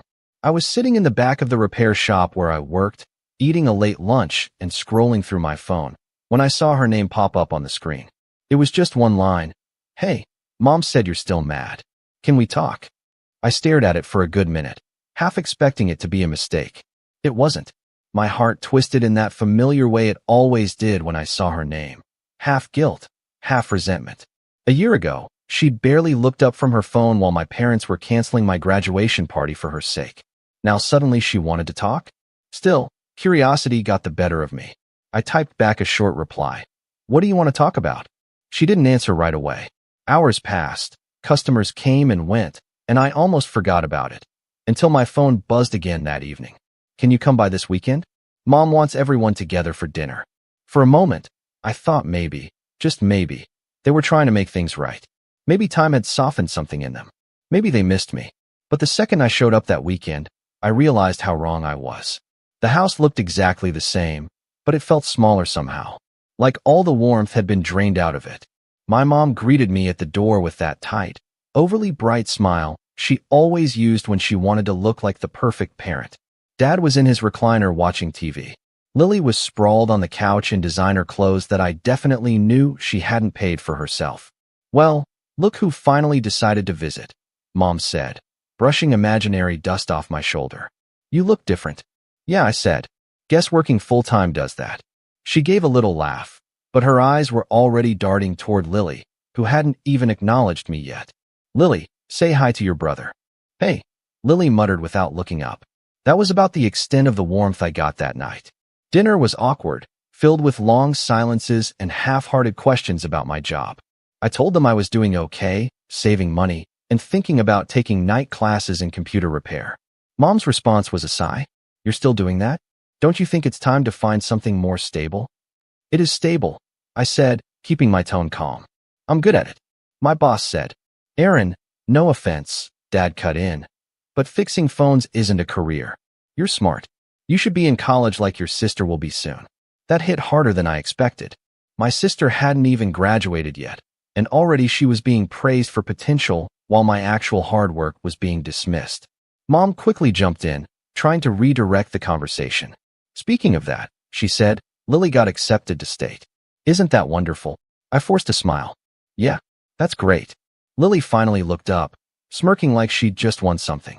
They're giving me a scholarship, she said, twirling her hair. But Mom and Dad said they'll help with the dorm and stuff. You know, because they want me to have the full experience. I nodded slowly. That's nice of them. Inside, I felt that old, familiar burn, the one that came every time they bent over backwards for her while acting like I was just some guest in their lives. I didn't say anything else during dinner. I just watched as they talked about her future, her plans, her classes, her excitement. No one asked about mine. After dinner, when I was helping Mom with the dishes, she gave me this half-sympathetic look. Aaron, I know things were tense before, but you can't hold on to resentment forever. You and your sister need to move past it. I didn't even look at her. I'm not the one who made it a competition. She paused, her voice going cold. It's not a competition. It's family. You should be happy for her. I wanted to say so many things, to remind her that I'd spent my whole life being the one who was supposed to understand, to sacrifice, to smile through every moment Lily got what she wanted, but I didn't. I just said, yeah, sure. When I left that night, my mom hugged me, but it felt like a formality, like she wanted to check a box that said, good parent. As I walked back to my car, I caught a glimpse of them through the window, Mom and Dad laughing with Lily, her showing them something on her phone. It looked like the perfect family picture. I guess I just didn't fit in the frame anymore. After that, I didn't visit much. Maybe once every few months, when guilt got the better of me. Each time was the same. Lily bragging about some new trip or purchase, my parents doting on her, and me feeling smaller by the minute. But I kept my head down, kept working, and started putting money aside. I didn't know what I was saving for exactly, but it felt good to have something that was mine. Around that time, my boss at the repair shop, a guy named Ben, pulled me aside one afternoon. You've got a good head for this stuff, he said. Ever thought about doing freelance work? Setting up your own thing? The idea planted itself in my mind and wouldn't leave. Within a few months, I started taking small repair jobs on the side, mostly through word of mouth, fixing computers for students and small businesses. It wasn't much at first, but it was growing. For the first time, I felt proud of myself in a way that didn't need my parents' approval. Then, out of nowhere, they tried to pull me back in. It started with a text from my mom. Hey honey, can you come by next weekend? We're having a small celebration for Lily before she leaves for college. We'd love for you to be there. I hesitated, but I said yes. I told myself it was just one dinner. One evening. When I arrived, the house was decorated with balloons and banners that said, Congratulations, Lily. There were trays of food, a cake, even a slideshow of baby pictures. I stood there, watching as she opened gifts and posed for photos like a celebrity, and all I could think about was that this was the party they couldn't be bothered to throw for me. Doesn't it look great? Mom said, catching me watching. We wanted her to feel special. She does, I said flatly. Mom's smile faltered. Aaron, don't be like that. You had your turn. I almost laughed at that. My turn? When exactly had that been? When they canceled my graduation party. When I packed my life into a duffel bag and left without a word. The tension simmered all evening. I kept quiet, but inside, something was boiling. Every time Lily talked about how lucky she was to have supportive parents, I felt my jaw tighten. Then she said something that finally cracked my patience. During dessert, she leaned across the table and smirked. Hey Aaron, you're still fixing phones, right? Maybe when I get to college, you can fix mine for free. The table went quiet for a second, waiting for me to laugh it off. I didn't. Sure, I said evenly. And maybe when you graduate, I'll throw you a party, if you can handle the attention. Her smile froze. My mom's eyes widened. Aaron, that was uncalled for. No, I said, setting my fork down. What's uncalled for is pretending everything's fine. You guys canceled my party for her, remember? You told me to understand, because she was feeling left out. But now it's okay to spend hundreds of dollars and invite the whole neighborhood. Aaron, stop, Dad said sharply. This isn't the time. When is the time? I asked. My voice was calm, but my hands were shaking. Because I've been waiting for it my whole life. For a moment, no one said anything. Then Mom sighed, like I was the one ruining everything again. You always take things so personally. We did what was best for the family. Lily needed support. You were fine. I stood up, chair scraping against the floor. Yeah, I was fine. Because I learned a long time ago not to expect anything from you. I walked out before anyone could stop me. That night, I didn't go home. I drove around for hours, the words echoing in my head. You were fine. That was always their excuse. I wasn't fine. I had spent years pretending to be so they wouldn't have to feel guilty. But I guess something changed in me after that night. I stopped looking back. I threw myself into work, 12, 14 hours a day sometimes. I learned how to manage clients, how to advertise, how to build a brand. My side business started taking off faster than I expected. Within a few months, I was making more than I did at the repair shop. Ben noticed, and instead of getting angry, he congratulated me. You've got drive, kid, he said. Keep going. So I did. And as I built that small business, something strange happened. People started noticing. Local shops reached out for maintenance contracts, and I hired my first helper. Then another. I was exhausted but happier than I'd ever been. Every bit of success felt like proof that I didn't need anyone's approval. But then, just when I thought I'd finally escaped their shadow, my parents found out. And what happened after that would turn everything upside down again. It started with a phone call from my mom one evening. Her voice unusually sweet. Aaron, honey, we've been hearing such great things about your little business, she said. Your aunt mentioned she saw your name on Facebook. You must be doing well. I didn't miss the subtle shift. The same woman who once told me fixing phones wasn't a career now sounded impressed. I should have been happy, but I felt wary instead. Yeah, it's going okay, I said carefully. That's wonderful, she gushed. You know, your father and I were just saying how proud we are. Maybe we can all get together soon. Have dinner, celebrate properly this time. It sounded too good to be true. And, as I would soon find out, it was. Because that dinner wasn't about celebrating me. It was about what they thought they could get from me. And the moment Lily found out just how successful I'd become, how much money I was actually making, that's when everything really started to unravel. I should have known something was off the second I walked through their door again. Everything about that evening felt rehearsed. The warm smiles, the perfect dinner table, even the way my mom called me sweetheart, a word I hadn't heard from her since I was a kid. They'd set the table with their nicest plates, candles burning low, soft music in the background. It felt too perfect, too polished, like a scene from one of those commercials where everything looks fine right before something goes horribly wrong. My dad greeted me first, patting me on the back a little too hard. There he is, our big shot businessman, he said, his grin wide and unnatural. Heard you're doing great things, son. I blinked, unsure how to respond. He hadn't called me son in over a year. Yeah, things are going pretty well, I said cautiously, hanging my jacket on the chair. Mom came over with a plate of appetizers, her tone syrupy. We're so proud of you, Aaron. Really, it's amazing what you've accomplished. I nodded, trying to believe them. Maybe this was real. Maybe, after everything, they finally meant it. I told myself to stop being paranoid, to let my guard down for once. So I sat down, smiled, and joined them for dinner. For a while, it almost felt normal. My mom asked about my business, how many clients I had, what kind of work I was doing. Dad even seemed impressed when I told him I'd landed a few long-term contracts with local offices. Lily sat quietly through most of it, which was odd. She wasn't the type to stay quiet when someone else was getting attention. I caught her glancing at me a few times, though, that same smirk tugging at the corner of her lips, the same one she wore the night of her graduation party. Then, halfway through dessert, she finally spoke. So, Aaron, she said, resting her chin on her hand, how much do you make now? The room went silent. My fork froze midair. I forced a small laugh. That's a weird question, Lily. She shrugged. I'm just curious. Mom said you're doing really well. Like really well. Mom gave her a warning look, but it was too late. My stomach dropped. They'd been talking about me, about money. I could feel the shift in the air, that undercurrent of interest disguised as pride. I set my fork down slowly. I do fine, I said evenly. Enough to live comfortably. Lily leaned back in her chair, smiling like she'd just confirmed something. Comfortably, huh? Must be nice. I wanted to change the subject, but Mom jumped in before I could. Actually, Aaron, since you're doing so well, there's something we wanted to discuss. There it was. The hook. Dad cleared his throat. You know Lily's starting college soon, right? And tuition's gone up since we last checked. Even with the scholarship, there's still a lot of expenses, books, housing, food. I felt my heart start to race. Okay. Mom folded her hands neatly, her tone calm and calculated. We thought, since you're in such a good place now, maybe you could help out a little. You know, just to support your sister while she adjusts. I almost laughed, but it came out as a sharp exhale.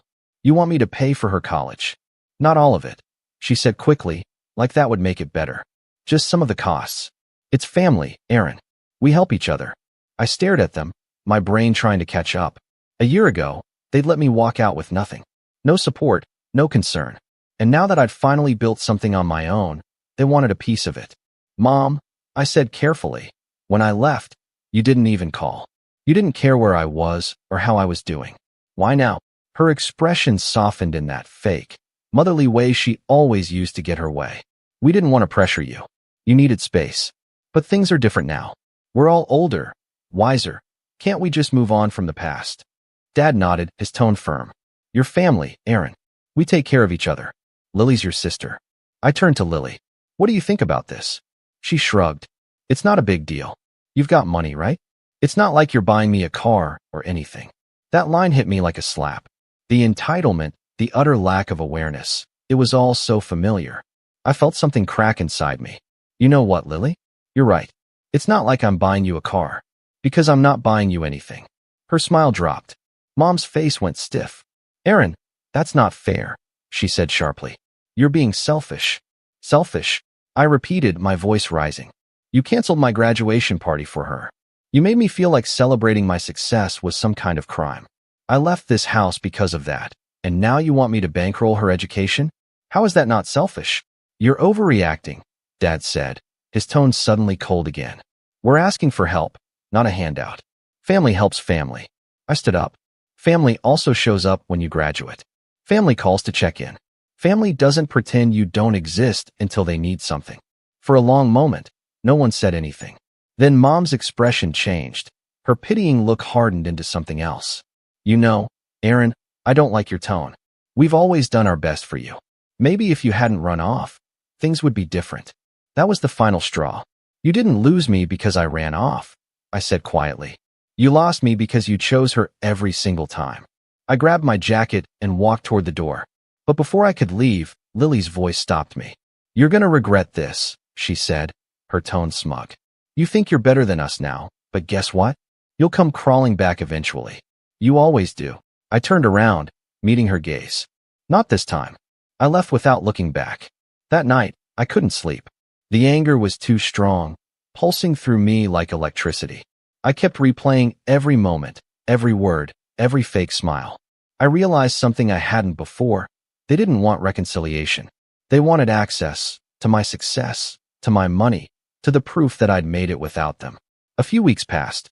I kept working, growing my business, pretending like that dinner hadn't happened. Then one afternoon, while I was at a client's office, I got a call from my bank.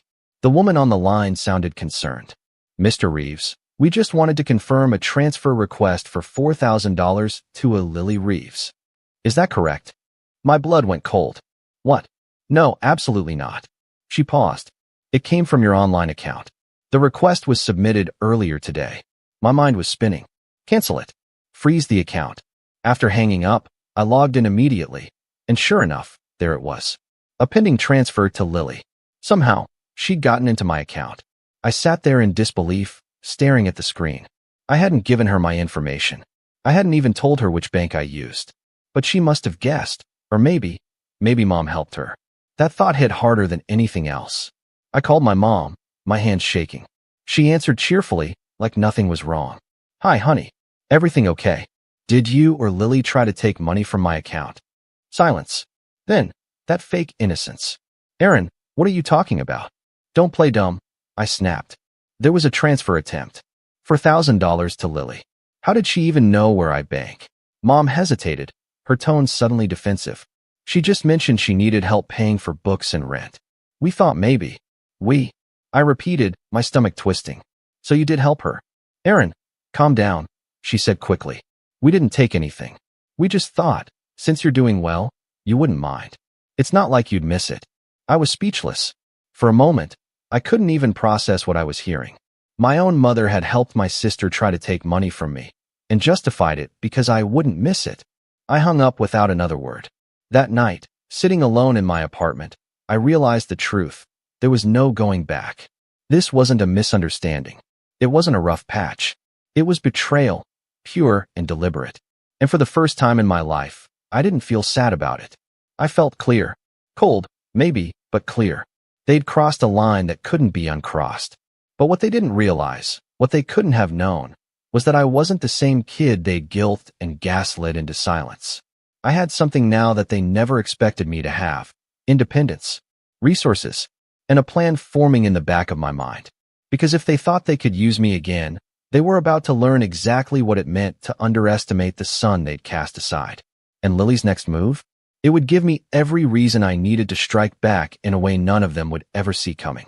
After that phone call, I didn't talk to my family for months. I blocked all three of them, Mom, Dad, and Lily, on everything.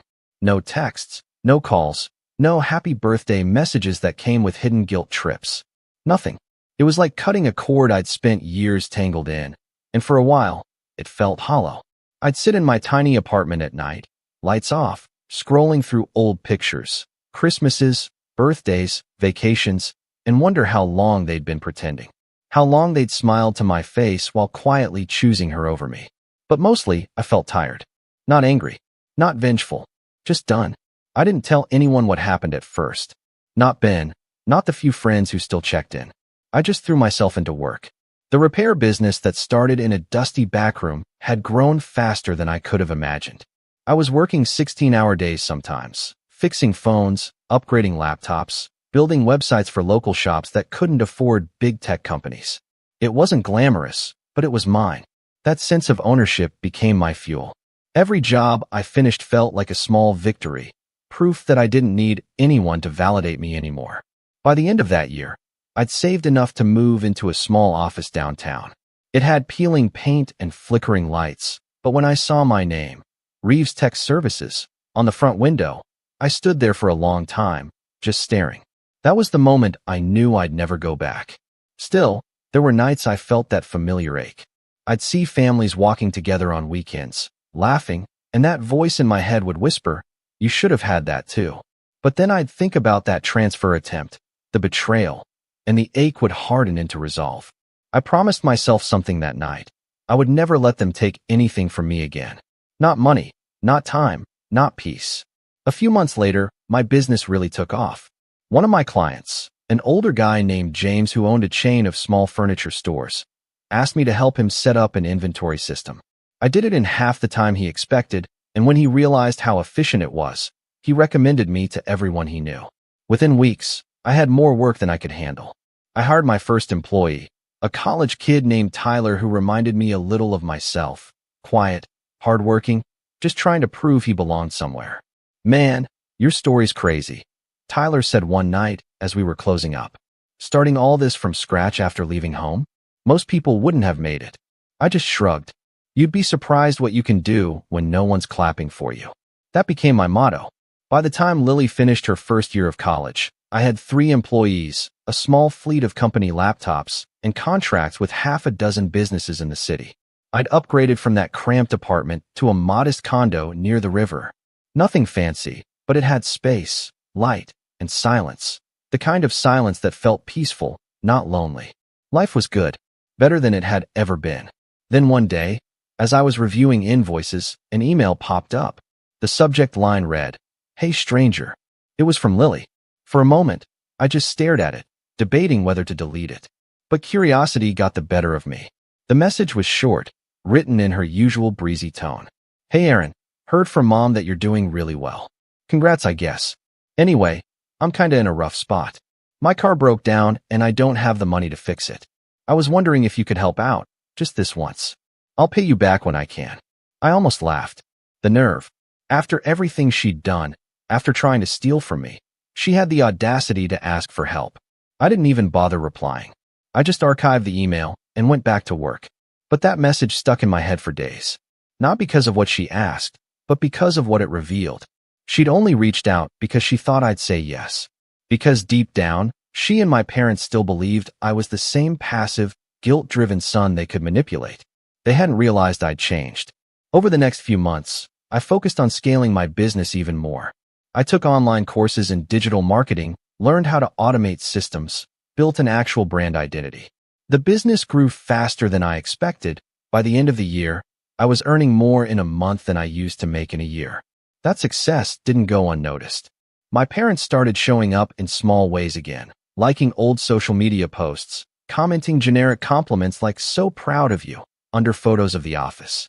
I ignored them, but I could tell they were watching, waiting for the right moment to step back into my life. That moment came on a rainy Friday night. I was locking up the office when I got a call from an unknown number. I usually ignored those, but something made me pick it up. "Hello, Aaron." It was my dad. For a second, I didn't even recognize his voice. It was lower, rougher. "Dad, yeah, it's me. Listen, I know it's been a while, but your mom's not doing too well. She's been under a lot of stress lately. Maybe you could come by and see her." The guilt hit me instantly, just like he knew it would. My dad always had that way of twisting things, so I'd feel responsible. "Is she okay?" I asked, already hating myself for caring. "She will be," he said. "She just misses you. We all do." I hesitated. Every part of me screamed not to go. But something in his tone, whether it was genuine or not, made me give in. "All right," I said quietly. "I'll come by tomorrow." When I pulled up the next afternoon, the house looked worse. The paint was peeling, the yard overgrown. It felt like time had stopped there while my life kept moving forward. Mom looked surprised when she opened the door, like she hadn't expected me to actually come. "Aaron," she said softly. "You came." I nodded, stepping inside. "Dad said you weren't feeling well." "Oh, it's nothing," she said, waving it off. "Just stress. You know how it is." I didn't respond. I looked around and realized the house was filled with unopened mail and piles of paperwork. Bills, credit card statements, overdue notices. Then Lily walked in. She looked different, older, but not in a good way. Her once perfect hair was dull, her face pale, dark circles under her eyes. She forced a smile. "Hey, big brother." I nodded politely. "Hey." Mom started fussing over tea and cookies, but the tension was thick. It didn't take long before the small talk faded and the real reason for my visit came out. "Aaron," Dad began, sitting forward in his chair. "We're going through a bit of a rough patch financially. Things have been tight." I stayed silent. Mom jumped in quickly. "It's just temporary. But the mortgage payments are behind, and Lily's tuition, well, that's been tough to keep up with too. We didn't want to bother you, but..." There it was again. That but. "But what?" I asked quietly. She folded her hands. "If you could help us just this once, we'd be so grateful. We'll pay you back as soon as things settle." My throat went dry. Deja vu, same pitch, different excuse. Lily leaned forward, her tone pleading. "Aaron, please. It's not like you can't afford it. You have your own business now." I looked at her, really looked at her. The same girl who'd stolen from me, without a shred of remorse, now sitting across from me, pretending to be desperate. But behind her eyes, I saw something else. Calculation. "I'll think about it," I said finally. It was a lie. That night, when I got home, I sat in the dark staring out the window at the city lights. Part of me still felt guilty, but another part, the stronger one, felt something else. Clarity. I wasn't their backup plan anymore. I wasn't the safety net for their bad choices. Over the next few weeks, I poured everything into work. I started a second company, this one focused on cybersecurity and data protection. I hired a small team of specialists and learned everything I could about privacy and digital security. It was something I'd wanted to do ever since that day Lily tried to steal from me. Maybe it started out as a defensive move, but it quickly became my passion. Within 6 months, Reeves Tech Solutions wasn't just a local repair business. It was a full-fledged tech company. We had clients across 3 cities. I wasn't just surviving anymore. I was thriving. And for the first time in my life, I felt power. Not the kind that comes from money or status, but the kind that comes from finally knowing your worth. I didn't realize it then, but that power, the independence they once mocked, was about to become the very thing that tore their world apart. Because soon, their lies would start catching up with them. And when Lily's jealousy boiled over, she would make one mistake too many, the one that exposed everything they'd tried to hide. It all started with a voicemail. One random Tuesday morning, I was in my office reviewing invoices when I noticed a missed call from an unknown number. The voicemail was short, barely 15 seconds, but what I heard made my stomach turn. "Hi, this is Karen from State Financial Aid Services. We're calling to confirm some income details regarding your co-signed student loan for Lily Reeves. Please call us back as soon as possible." Co-signed. I froze. I hadn't signed anything for Lily. Ever.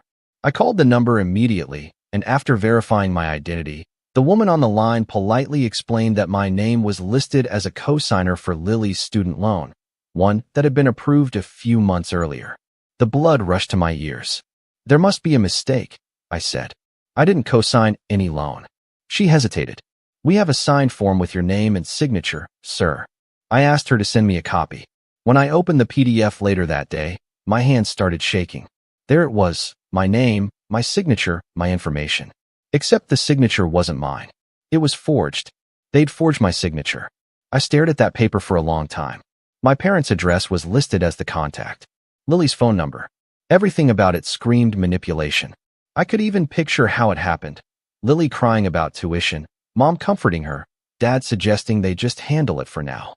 Then the three of them sitting around a table, convincing themselves it wasn't really wrong because Aaron can afford it. That was the final piece I needed. I didn't blow up. I didn't call them. I didn't yell or demand apologies. I'd learned long ago that anger was useless with people like them. It only gave them control. So instead, I sat down at my desk and began to plan. Over the past year, I'd built connections through my cybersecurity company, lawyers, investigators, business owners who trusted me with sensitive data. I knew exactly who to call. I forwarded the documents to one of my clients, a legal consultant named Michael, who specialized in financial fraud cases. He called me back within the hour.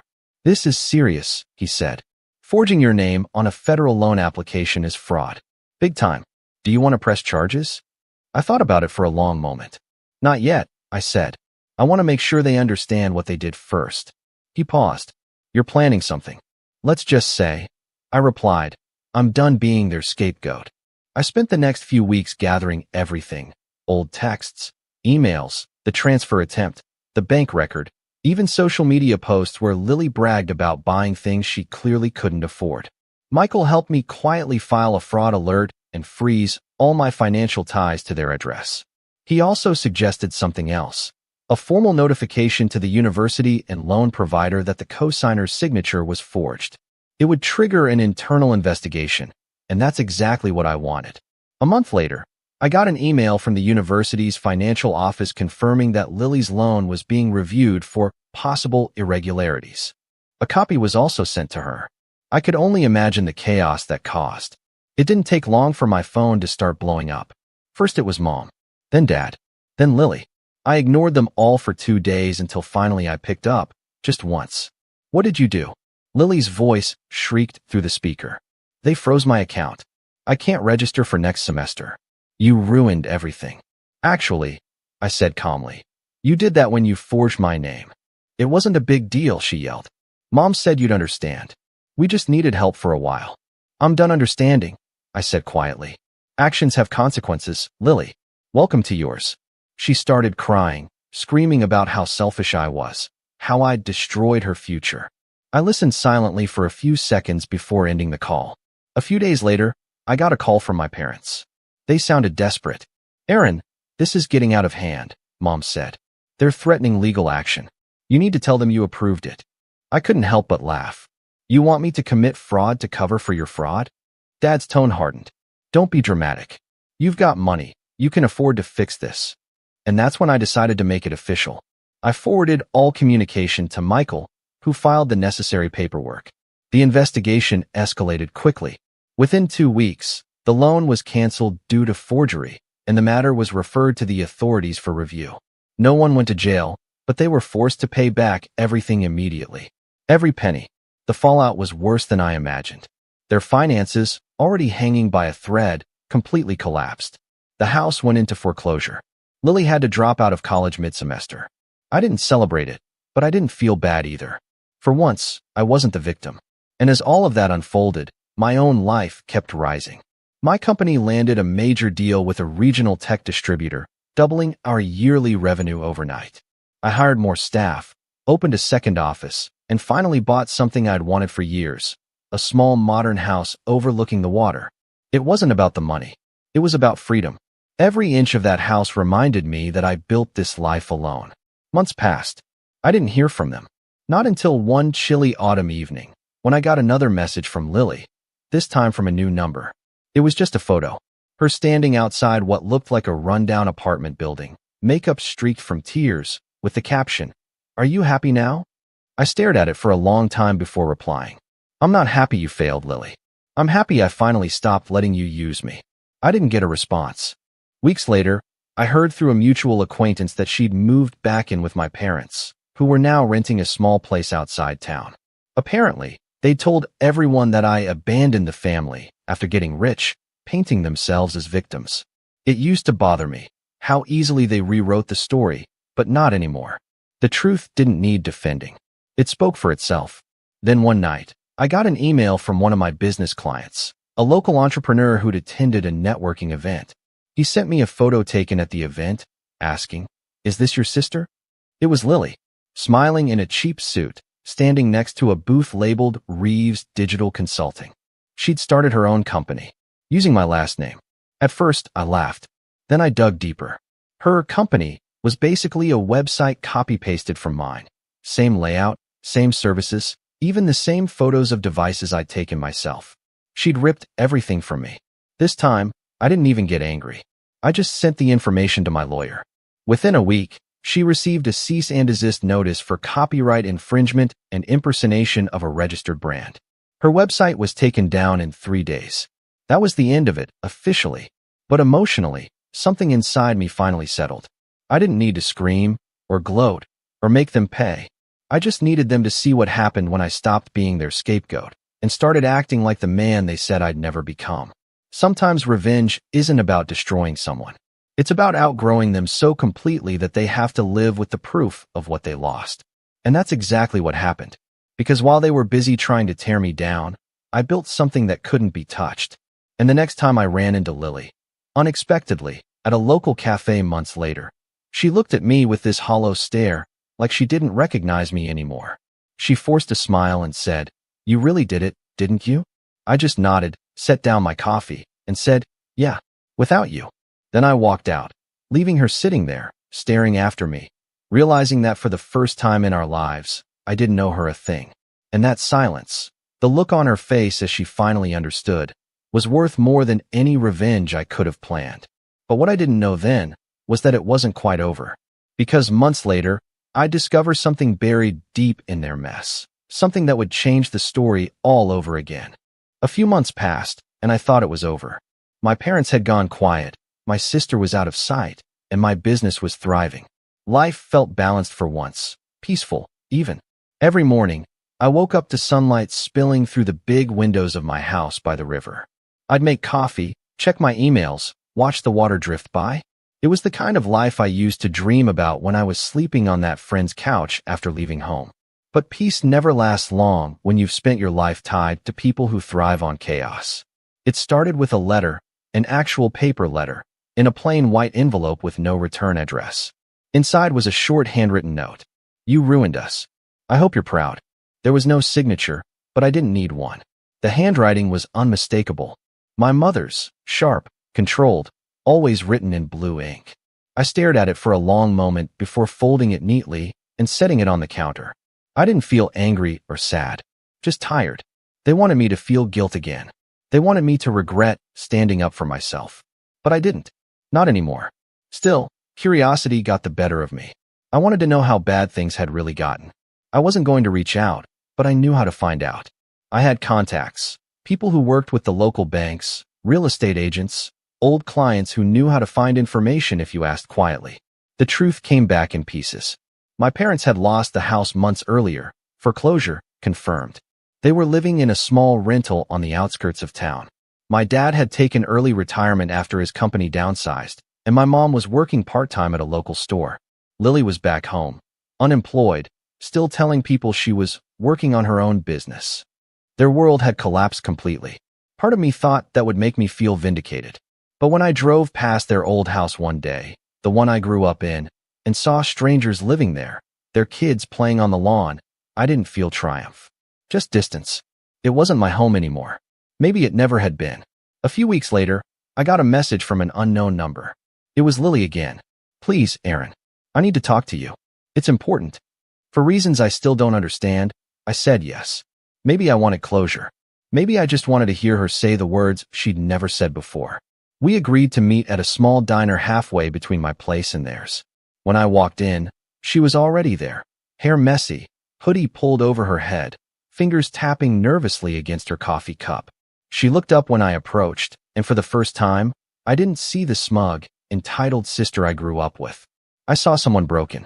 Aaron, she said quietly. Thanks for coming. I sat down. What's this about, Lily?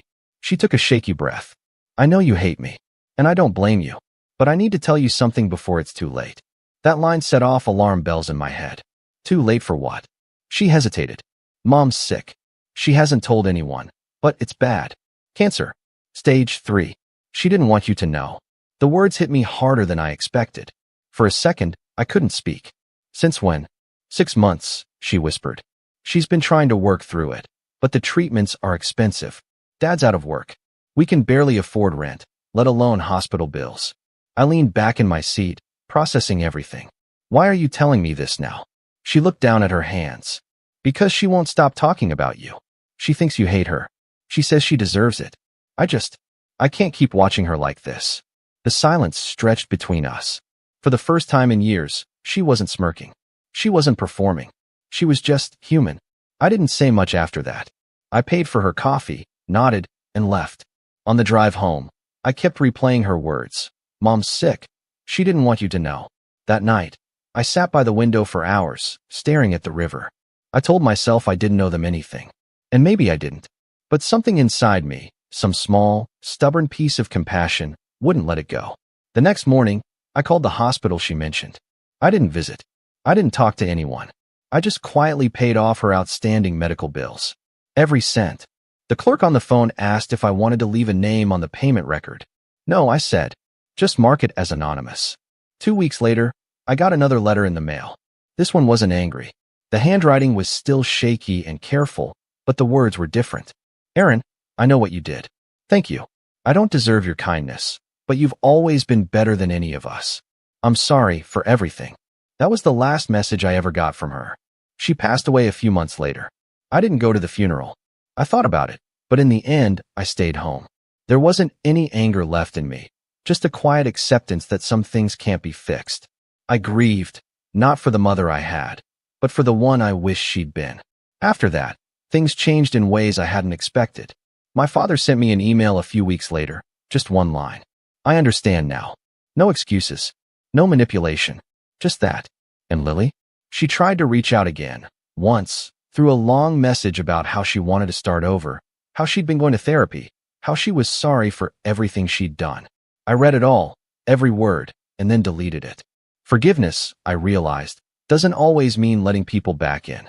Sometimes it just means letting go of the weight they left behind. Years went by. My company grew into something far bigger than I'd ever imagined.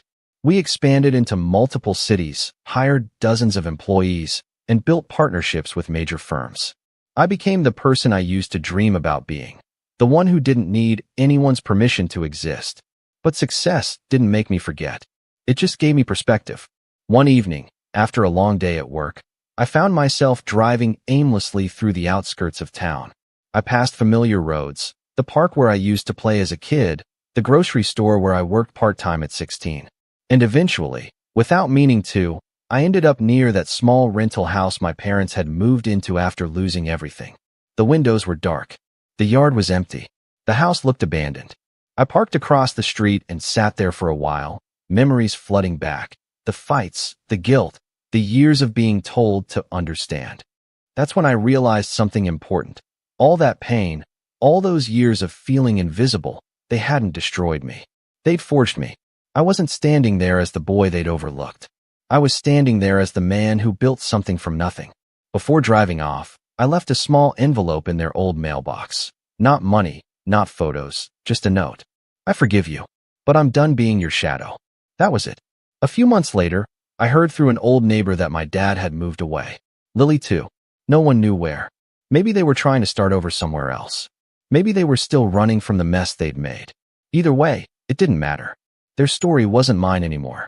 Now, every morning, I wake up before sunrise and take a walk by the water. Sometimes, I catch my reflection in the glass of my office windows, the suit, the calm expression, the life I built from the ashes of theirs, and I think about that night I left home with nothing but a diploma and a dream. That boy didn't know where he was going. He just knew he couldn't stay where he was. And maybe that's the point. Because in the end, revenge wasn't ruining them. It was becoming everything they said I never could be. I didn't destroy them. I didn't have to. They destroyed themselves the moment they chose to value control over love, pride over family, and appearances over truth. All I did was finally step out of their shadow and let them face the darkness they created. And standing there now, watching the sunrise over the water, I realized something I'd been waiting my whole life to feel. I was finally free.